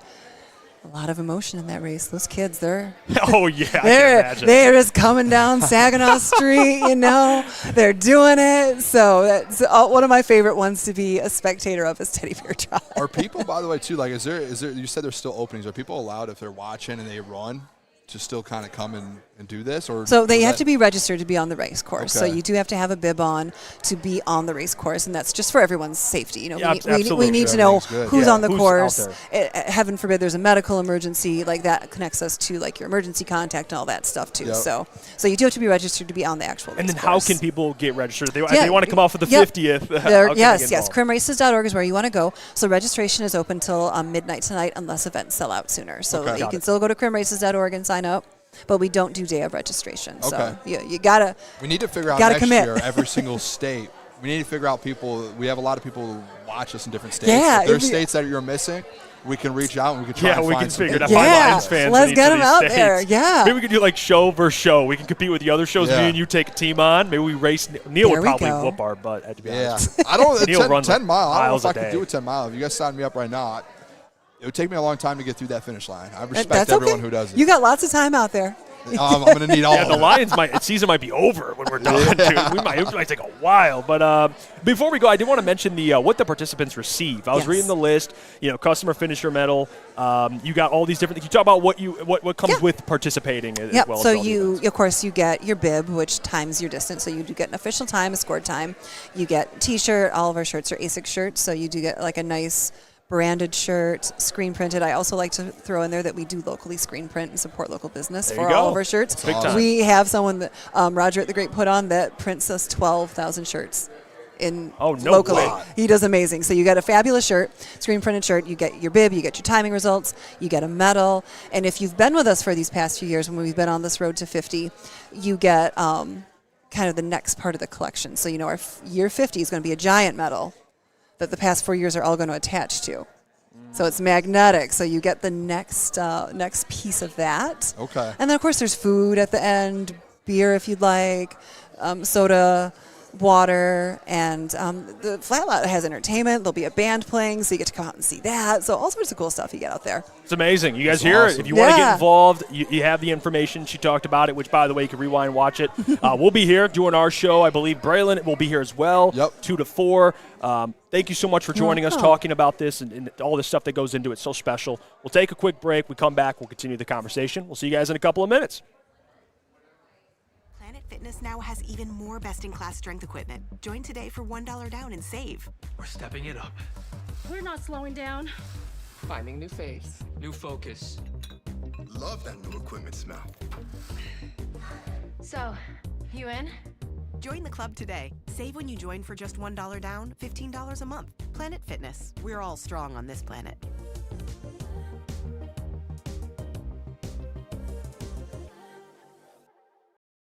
Some days call for light, others lean bold. What about everything in between? All Day IPA, the easy choice for every day. Citrusy, crisp, refreshing. Flavor you can float with. Light on the hops, big on refreshment. One's great. 2, even better. Brewed with you in mind. No shortcuts, no fuss. Big on flavor, never too much. All Day IPA. Hop into easy. Jameer Gibbs, breakout season loading. Inside the 5, Gibbs to the end zone, touchdown! Woodward Sports, the most dominant Detroit sports coverage around. And we're back. It's crunch time here on Woodward Sports. We got more to get to. We appreciate Liz joining to talk about the Crim and what's going on down here, again, for all the people that enjoy doing it. She did talk about where you can get involved and how Next you can year, sign up for 50th next anniversary. year, 50th anniversary. Let's get into Dan Campbell's comments. I've been waiting on this. It's big because it's a good conversation to have. Eric Woodward, ESPN. Is it Woodyard or Woodyard? Woodyard does a great job. Okay, We're make trying to sure get we. him on I the always show make here sure. I soon. always want to respect him, pronounce his last name correctly because I think he said something about that in the past, which I understand that. My Did last he? name gets mispronounced all the I time. think it's Woodyard. Iafrate? We could check with him. They call me Iafrate. I think it's an L every time, so I What? understand. All right, I It's don't an know. L? My yeah. nickname gets mispronounced a lot. We don't Really? need to go into that. Booner? We can't Yo, give people ideas. constantly. So, but anyway, he put out the article, and basically the article talks about Dan saying that the window is not closed. It was comments he made, but also really the thing to point out in this article is he had quotes from other coaches in the NFL. Sean McVay, Aaron Glenn, Matt LaFleur, talking about the Lions window, and each of them commented on that, which I think is awesome because you get to see their perspective on it. So Dan Campbell was asked about the window, obviously, and he said, quote, "Our window is not closed. It's not closed. This was the whole reason why we did this. We fell short last year, but needed to get in the playoffs, and now it's about the matchups, where you're playing, who you're playing. We want to be able to do that every year, and sometimes I'm just saying it is what happens is you got to go all in for one player. Well, how do you know if that one player doesn't get hurt? Talking about how to, expand the window, which we all talk about that, making a big addition. And here's what the coaches said about the Lions kind of taking a step back last year. I'm going to read some of these quotes. So Sean McVay, Aaron Glenn, Matt LaFleur. They commented on the Lions missing the playoffs and just them bouncing back. So Sean McVay said, when you end up losing coaches for the reasons that you're talking about with Dan, that means you're doing really well. People want to try to replicate, or people in the building that are in leadership roles, they want to have them lead or take elevated steps in their career. What I would say is it's a blessing. What I've really leaned into for us has been what's really fortunate is it gets you exposure to new people, new ideas. Talking about, hey, when you lose coordinators and you bring in new ones, there is benefits of that. Like with Drew Petzing, how can Dan benefit from that? You get new ideas. You learn things from those guys. And Sean's lost a bunch of coordinators, by the way, so he's a good person to pick his brain from. Matt LaFleur says, I do think it's a challenge, obviously. Dan lost both his coordinators, and there's a little bit of a learning curve there, and sometimes you have some growing pains. I still think they could be an elite team. So we're talking about the window. Other coaches commented on it. They have a new coordinator in Drew Petzing, which I absolutely love. I do. I have a lot of faith in him. I can get why people would be more skeptical. Calvin Shepard's got questions. But the window conversation, and we had this conversation on our show. Yep. We do twice a week, by the way, Crunch Time, Mondays and Thursdays. You can check that on our YouTube. But we had this conversation, and I've been consistent with it. My thing is, do I think the Lions could still win a Super Bowl? I do. Do I think it's going to be much harder? I do. I think their best time to win was years ago. That's true to me when guys run rookie deals.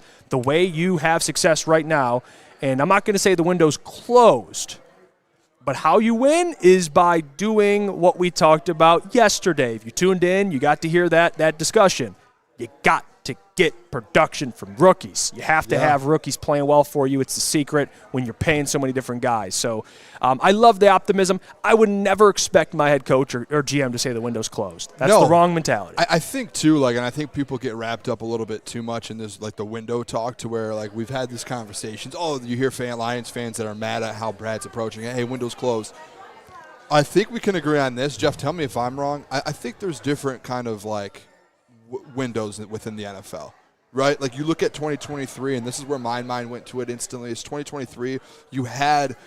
I look at it as a bigger window that was open because you didn't have all these contracts that were on there. You didn't have, $1 billion in contracts. You didn't have all of that. So you had the opportunity to go out and get free agents to add to your at that time, Super Bowl contending team, right? And then now I think you kind of fast forward a little bit. You turn the page and you go, hey, from 2023 now to 2026, it's a different type of window.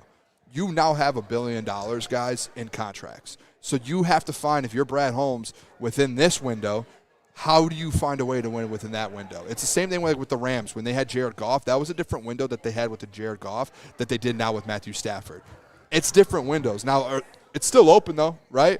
And what people have to realize, if you say, hey, the Lions no longer are in that window and it has closed, guys, they have invested over $1 billion in this roster. They have over 10 guys on this roster that were in the Pro Bowl. They have over probably 8 to 10 guys that have already been all-pro players or will be all-pro players within the next year or two. You have a stacked roster. What it all comes down to is how does Brad Holmes handle it? What does he do to kind of put the complementary pieces around these guys? And how does he kind of get through this whole window thing? Because it's there. It's not gone. You have the roster. Your window is wide open right now. I looked at it this morning when I was kind of prepping for the show. I was like, there's just different types of windows. There's the windows, the egress in the basement. You got the egress window. You see those houses that have the one massive window. You got the massive window. There's that, and that to me that Justin's was 2023. I think right now it's just a normal home window. It's open. Yeah, it's a massive. And here's the thing about the different windows thing. I think people would hear that and say you're coping. But I think it's a fact, But though. I don't think you're the wrong Eagles about right it. now have a different window than the Lions do, and the Lions have a different type of window than the Rams do, and it's the same thing with the Patriots. They just went You ever to see their first Super Bowl in a while. You know, like in the basement, you got those little windows where they just put the little. It's like the size. I of was going to bring that up. I said that's someone's window. You know, like it's the size. It's the one where, if in case of emergency, you could peek out. It's like Justin's like sports car. Instead of a window, he opens up the whole car. And he has it, like that's a window. That's like that's like the Rams right now. Yeah, that's fair. Or it's like the like the sunroof. You don't got a window on there. Or you could pop it open in that window. Or you maybe those cars with the whole ceiling is it's all glass. Yeah, those are incredible. Like a Range Rover with all glass at the top. But that's my point though with these windows. It's like, dude, guys, windows not closed. There's probably 10 teams in the NFL right now that have windows that are open to go win a Super Bowl. They all look different. They do. And that doesn't mean it's closed just because you lost or you didn't make the playoffs. Hey, it's a different people don't like to know me when I say the Booner path, but it's a different path to it. I love this, by the way. And I do. But I want to read this comment real quick, and I'll let you cook, Justin, because it is funny. Sick argument. I think he just despises me, which I'm actually cool. I don't get too many haters, man. Actually, I do get a lot of haters, but guys like Sick, I don't really get take much a couple of them, please. But the Sick argument one, I love this one. He says, "Hey, Jeff Ding Dong is apparently my nickname. What happened, Rams, after this 2018 Super Bowl appearance and the 2021 Super Bowl? What happened to those teams? Tell us about windows after that explanation."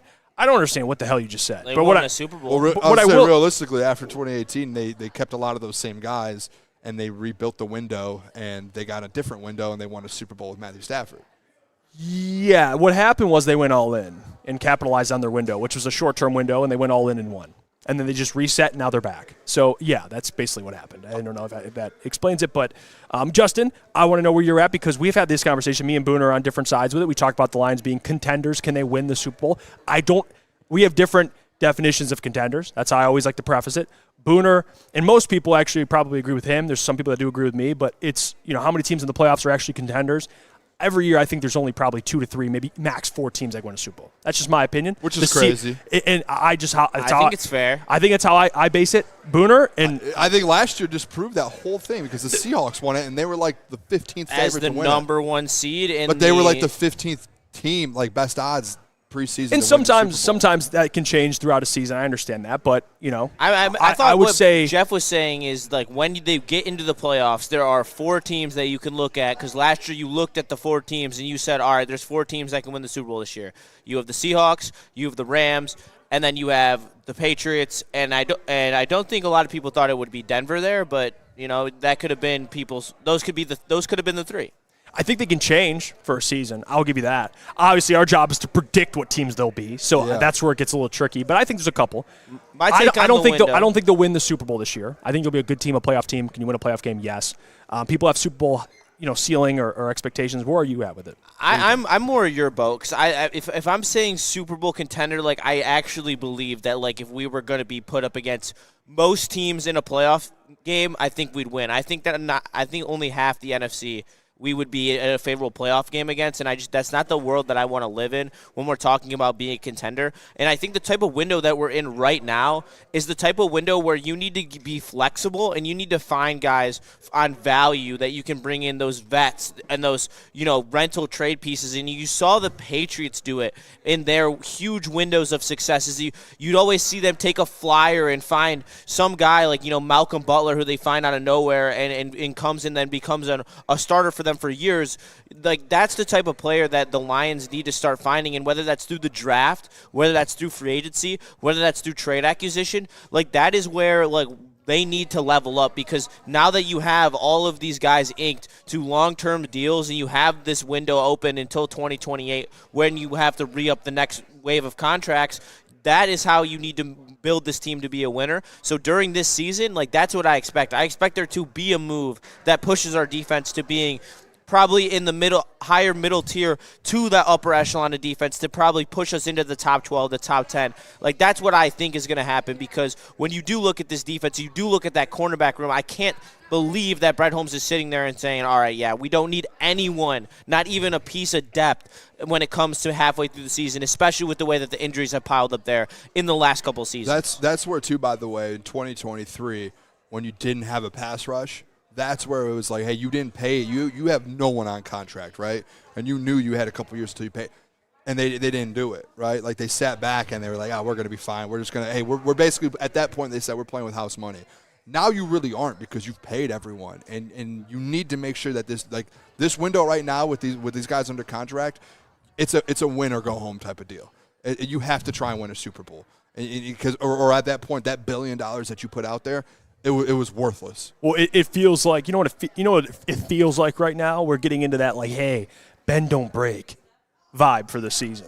And I just don't want to experience that again. If I'm wrong, I'll be so excited and glad. Just feels like we're getting into that just bend don't break. Where the D-line's going to stop the run, we're going to allow a bunch of passing yards, teams are going to move the ball on us, and then we're going to think, as long as we keep them out the end zone. And I just can't do another season of that because it always ends the same way. You can't win a Super Bowl being a bend, don't break defense, heavily dependent on our offense team. You just can't do that. So that's where my concern comes in.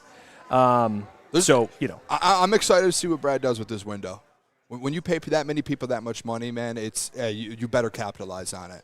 And I get it, too. Like, hey, we want the Super Bowl. You at least got to win some playoff games. Because if you get through all these contracts and you only have, 2 playoff wins and you don't even get to a Super Bowl, that to me, that's a waste. It really is.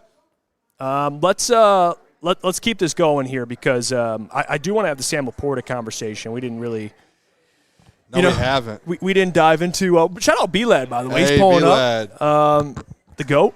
I have something on Sam. I have a thought on Sam Laporta. Go ahead, man. I have two words. B-Lad, what's up, brother? The GOAT. How are we? I have 2 words. Yeah. Are you ready for this? Go ahead. People might not like this. So obviously we know Sam Laporta injured. Yeah. React to these 2 words, Jeff. He's on the final year of his deal. Yeah.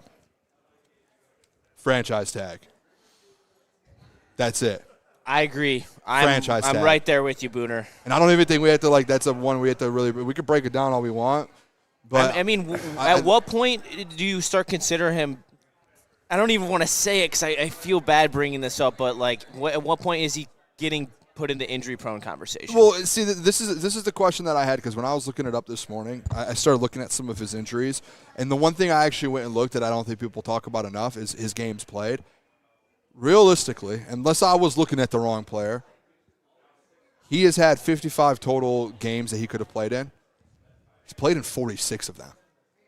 46 out of 55. So, and that's including playoffs. So he's only missed 9 career games in 3 years. But how many has he played in hurt?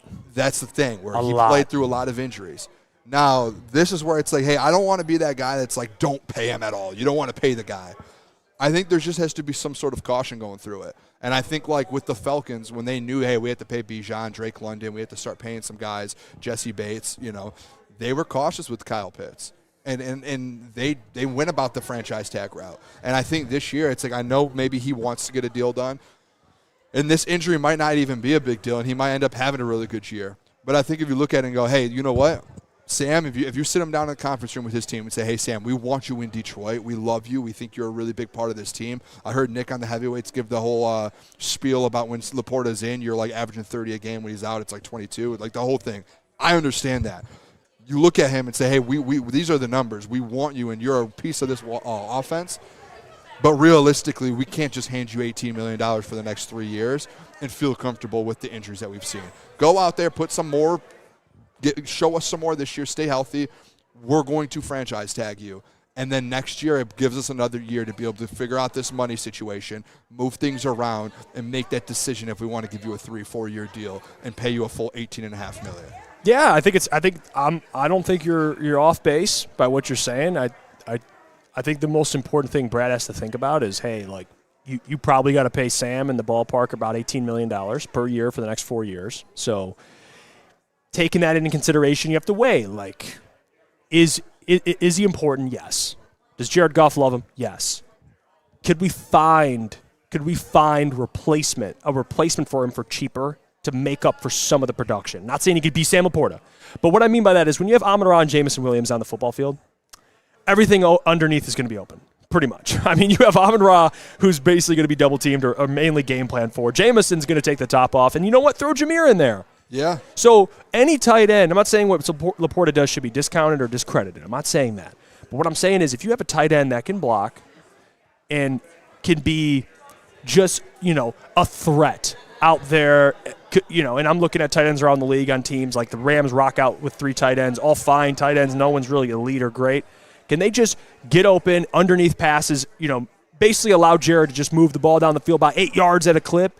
Yeah. Do they have the upside of Laporta? No, they don't. So, Brad, that's the way that, are we going to commit $18 million to him, or could we find, with all this talent on offense, someone just to replace that production? Because last year, people are going to bring up last year, and this is where I'll counter Nick. I get it. He's important. But we can't use last year when he went down as an argument because they had Justin, and Jeff, and Booner at tight end. If they had anyone else, if they had Tyler Conklin last year, I promise you it wouldn't have looked that bad. It would obviously would have helped to have Sam Laporta, but it wouldn't have looked that bad. By the way, Steve in the chat, I think this is perfect. He said you better have a succession plan in place then. And that to me, hey, if you don't want to sign him and you don't you just can't move on from him and be like, we have nothing. We're going to hope that a rookie. Listen, franchise tag him, and next year in the second, third round, go draft a tight end. Yep. And then you find a succession plan. Guess what? That tight end works under Sam Laporta for a year, and then you can figure out and you can make the decision. If you feel comfortable with the succession plan, you move on from Laporta. And if you don't, you're able to now negotiate another contract with Laporta, and you kind of go from there. But it gives you a kind of a year of buy time to say, all right, what are we going to do here with this? Let's be honest with ourselves, guys. The tight end position is the new running back. All right. This is the best the tight end position has ever been. It has never been this deep in the NFL in its entire history. There are tight ends that come out in the first 4 rounds every single year that are starters.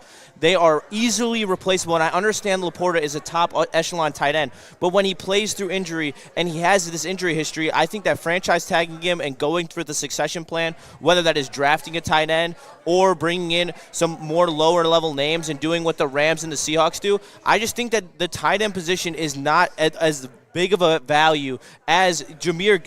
It was always the Gibbs versus Laporta conversation, and I think it shows that we extended Gibbs so early, and you kind of on the fence about Laporta. So we'll see what's up, but I just think that position is becoming so volatile because of how many good tight ends are coming out of college. And there's this is going a little bit off the deep end, but if you look at the tight ends in this year's draft class and next year's draft class, there are already guys that have well-established college careers at this point. And I'll be consistent. People are going to like it. They call me pocket watching because the 2 positions that are available to sign and 2 positions Lions have to think about signing are 2 positions that I just don't value as much as other positions. Tough offseason for me. It is. Running back and tight end are 2 positions. I'll say this with tight end too. Justin nailed it. A lot of tight ends coming out every single year lately in this kind of modern passing game. You're seeing more Sam Laportas come out. Trey McBride. These guys come out of nowhere. Brock Bowers. You're having Tyler Warren's going to be another one of those tight ends, and Kenyon Sadiq was drafted. He'll probably be one of those tight ends. Sadiq's so good. So they're all coming out, and that is a position where you can find pretty good value all throughout the draft. So again, I don't want to say that to say replacing Sam's easy, but it's doable, and that's just where Brad has to think: do I commit another almost $20 million to a tight end, or can we do what we did with Hawk, where we just flip them and go get a Laporta, or do you not believe you'll get that lucky again? It's that's why I think it's just moving on instantly. It's just I think you swung and you hit I don't want to. Because even if you franchise tag them, what is it? What's after that? That's why I think if you franchise tag them, you draft someone next year, and if you feel comfortable with him as your succession plan, then you go with it. Maybe that's something you think about then.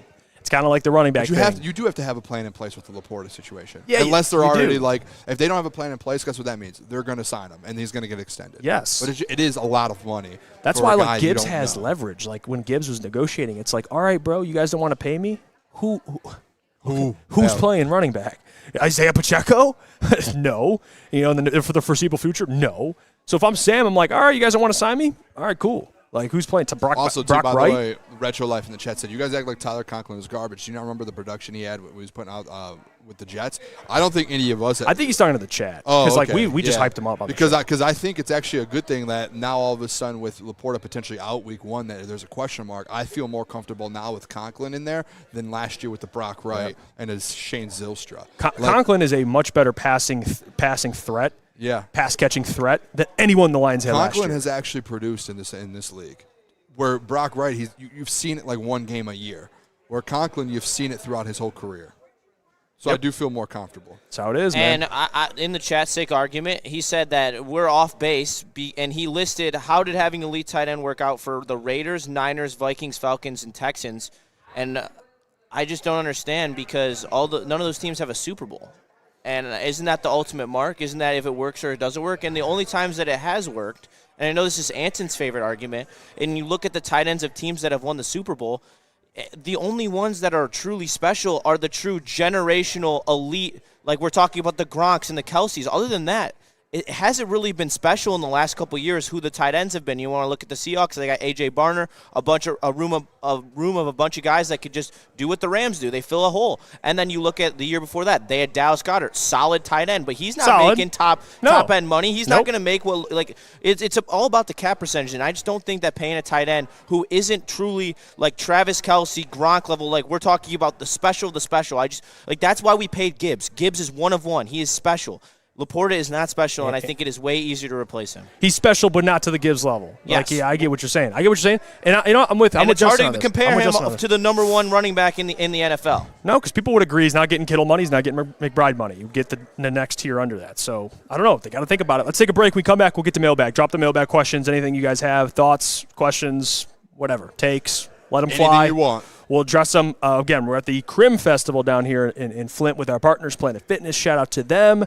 11,000 participants from 40 states. It's crazy. A lot of people are already coming down here. So we appreciate them for having us out here. We'll see you guys in a couple of minutes. For more Detroit Tigers coverage, make sure you subscribe to Woodward Tigers on YouTube. All Tigers, all the time. For the hardcore Detroit sports fans who can't get enough of the Motor City's teams. All season long, you'll get non-stop Tigers content from on-field interviews, post-game reactions, and roundtable insight from Woodward Sports. Planet Fitness now has even more best-in-class strength equipment. Join today for $1 down and save. We're stepping it up. We're not slowing down. Finding new faith, new focus. Love that new equipment smell. So, you in?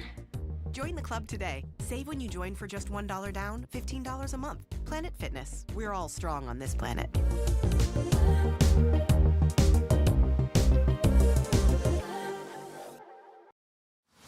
Jameer Gibbs, breakout season, loading. Inside the 5, Gibbs to the end zone, touchdown! Woodward Sports, the most dominant Detroit sports coverage around.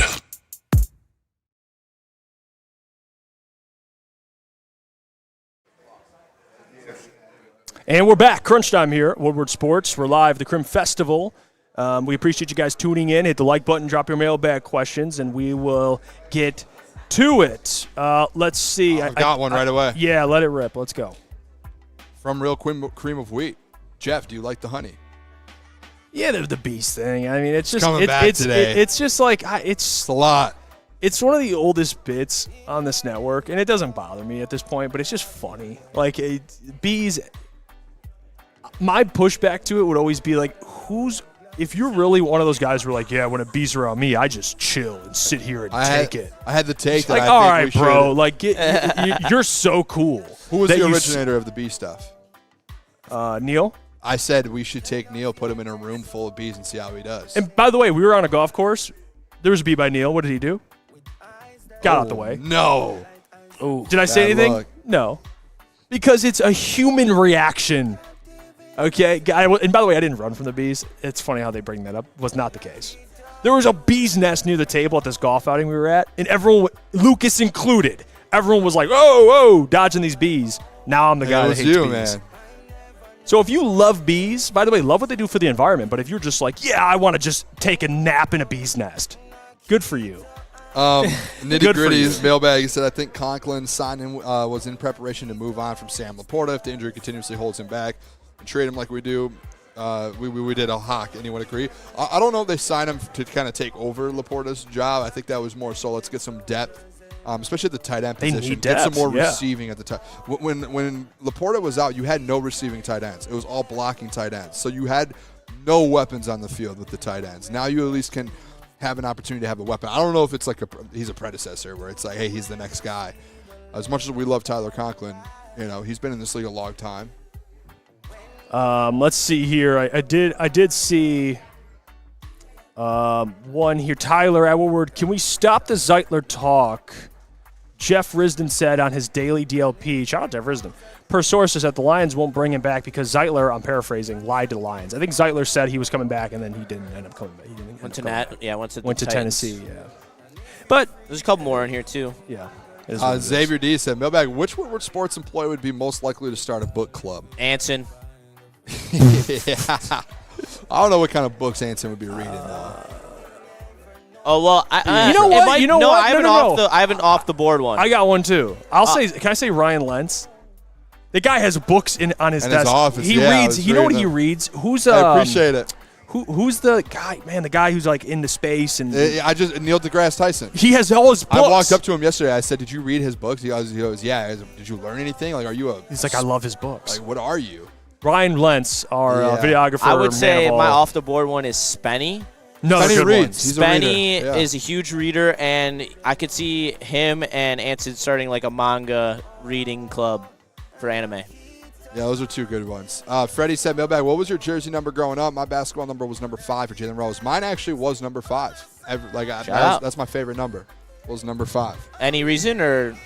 Well, I mean, when I played basketball, the guys that were played when I was in 8th grade on varsity, my favorite players they were my friends, but they were number 5. I was like, I want to play like that guy. Yeah. Hell yeah, 5's a good one. My guy Eric Carbon, he was a shooter. He was really good at Emily City. He wore number 5. So I was like, I want to wear number 5. The number I always gravitated towards, it was 2, 4, and 7. So now as I got older, I just stuck with 7. I like 7. Anything with 7. 17, 7. If 7 was taken, you use 17. There's a line. 707? No, actually, there is a line. Okay. It's only 7. Anything, man. You know what? Fair. 7 and 17. We'll stick with that. Now, 77, I'm good. Unless I'm 300 pounds. 14 for Placido Polanco and Brendan Shanahan. They were my two favorite players growing up, and they happen to both wear the same number. So I have worn that number ever since, and I even have it tattooed on my chest. Oh, what is this? What's going on over here? We got something cool. I don't know. It looks awesome. Oh, boy. A box of reveal. You want to put it on camera? Yeah, put it on the table. What do we got here? You could show the camera here. You can go right here in the middle. Yeah, get in the middle here. It's like a reveal. We don't even know what's in here. I think I have an idea. Me too. Yep, they should be able to see. Yeah, right they can here. see. They can see it. I don't want it to tip over. Oh my God. Donuts. Donuts, you see, these donuts are incredible. And this is the problem, all right? This is why we just talked about how we don't run marathons. He got donuts. We're donut guys. Oh, there I am. Yeah, it's a little delayed on here. A little delayed. Your name is Nicholas? Nick. Nick? Nice to meet you, Nick. Thanks for stopping by. I'm Jeff. Yes, Booner. sir. Nice to meet you. Booner. Yep. Booner. Yeah, yep. it's the same reaction every time. I say it. Yeah, that's awesome. We appreciate it. I'm going to probably take a donut here for sure. We'll probably come over and grab a donut. You know what? We can't say no to it. It looks delicious. Take one because I'm going to give the rest to somebody else. All right, you know what? Incredible. This is perfect. Wow. We're getting free donuts live on air. I'm going to take this bottom one right here. I'll take this one. Wow. This one looks good. Thank that you, one sir. that you just grabbed, Jeff, you want to throw that? This one? Yeah. Just throw that right here on there. Wow. Right on there. I'll rip Thank you, that sir. up, Thank you, Nick. so much. Appreciate it. Thank you so much. Nick, I don't know what I donuts. just got, but it looks incredible. Oh, yeah. Wow. I just want Whoa. Wow. That's crazy. That's incredible. Shout out to Nick, man. These people are out here let's running split and one. participating, and we're That one eating looks pretty donuts crazy. and doing a sports show. It's incredible. Take it away. What do we got? Dante said, here we perfect. go. I just Thank lost you. him. I just lost him. It just refreshed on me. Retro Life, Mailbag, would you guys trade JMO for a decent O-line and a CB player package, along with working something out with Brandon Ayuk if it was possible? Listen, I don't think – yeah, see, those trade scenarios, to me, Retro Life, I get what you're saying, but those trade scenarios are so, what's the word I'm looking for here? Impossible. They'll never happen. So that's why I never like to actually think, because it would be Is that in the Me and Spenny call it rainbows in unicorn land. That's what it is. Yeah, what I love, a CB1 and a legit offensive. maybe top we 5 can O-line trade again Levi for that. Onwuzurike for Pat Surtain, You're talking about Madden trades right now. and we can override the trade. We can talk about Madden if you guys want. I've been growing my Madden team. Oh, here we go. No, I'm not going to get into that. We should start a Woodward connected franchise. I'm in, dude. That actually be fun. What do you And we play? should What do you play on? I play on PlayStation. I'm on Xbox. Smart man. What a fucking But I think idiot. you could do a cross-platform. Yeah, you can. You can do cross-plat. What is that, the Jeff? Xbox. Yeah, I can't lie. I bought Madden in college football yesterday because my trial of NCAA ran out, and I hopped into Madden and started playing franchise with the Lions, and I looked at the free agents, and there's just I hate when they do this in the summer because, they got Bobby Wagner, who's a 90 overall sitting there in free agency. They got Tyreek Hill, who's an 8. See, that's my point. See, Booner, you can't be that guy because we're all right. Why can't you, though? Because realistically, if I have the cap space, I made that decision over bringing someone else in. You're telling me right now they just signed you. You're telling me they signed Cade Mays, right? Instead of signing Cade Mays, you know what I did? I signed Bobby Wagner. And I went and got a cheaper center. He signed Bobby Wagner. I didn't go over my cap. My cap is still this good. Guy, dude. Yeah, dude. I got Matthew Judon and Bobby Wagner. Matthew Judon on a vet minimum. Which traded for Lamar Jackson. I didn't do that. Listen, I'm realistic when I do play. But Bobby Wagner could have signed here. He just signed with the Dallas Cowboys. Well, we signed Devin White instead. Didn't he? Or Von Miller? Was that Von or Bobby? That was Von Miller. Oh, Von. Hey, Bobby's going somewhere. Hold on. I thought Bobby signed somewhere. I have no idea. He might have. No, still a free agent. Okay. Lions. I'm just kidding. No, they got Devin White. Cowboys could the first thing that pops up here, article. Cowboys could still use one more free agent addition. By the way, last question, Steve and David, mailbag. You guys ready for the Tigers to sweep this weekend? Yeah, sure, man. Just defeated. I don't know about just this. absolutely. Give me your loom. I want that. Absolutely defeated. We played the sound drop yesterday. We played we're tabs. absolutely. We buried it. It's over. It's done. No more talk. Yeah, it's done. That's how it goes, man. All right, we'll get out of here. Appreciate you guys tuning in. Donuts at the health event. Caleb, we love you. Hey, last one real quick. Oh, never mind. Actually, it's a long one. Shout out Dante. Give that one to us on Monday. Caleb, we love you. Have fun on vacation. Shout out Justin, holding it down, crushing it, man. He'll be hosting with Braylon. Braylon show. So next show, Braylon and Justin holding it down. Also, don't forget, man, today, Nick Kolov, our good friend on heavyweights, Woodward Tigers. They're going live after the game, after heavyweights. So go tune in, Nick Kolov, Woodward Tigers. Those guys are crushing it. So go check them out as well. And then the heavyweights, of course, 5 to 7, easy spenny. That's it from us. Have a great weekend. Stay safe out there. We'll catch you Monday. Until then, peace. The next generation of Detroit sports media is here. Crunch Time is back on Woodward Sports. Join Jeff Iafrate and Booner Monday through Friday, 11 a.m. to 1 p.m. Taking Detroit sports coverage to the next level with massive interviews, viral moments, and the best live reactions. Get ready, Detroit. The young guns are taking over. Crunch Time on Woodward Sports.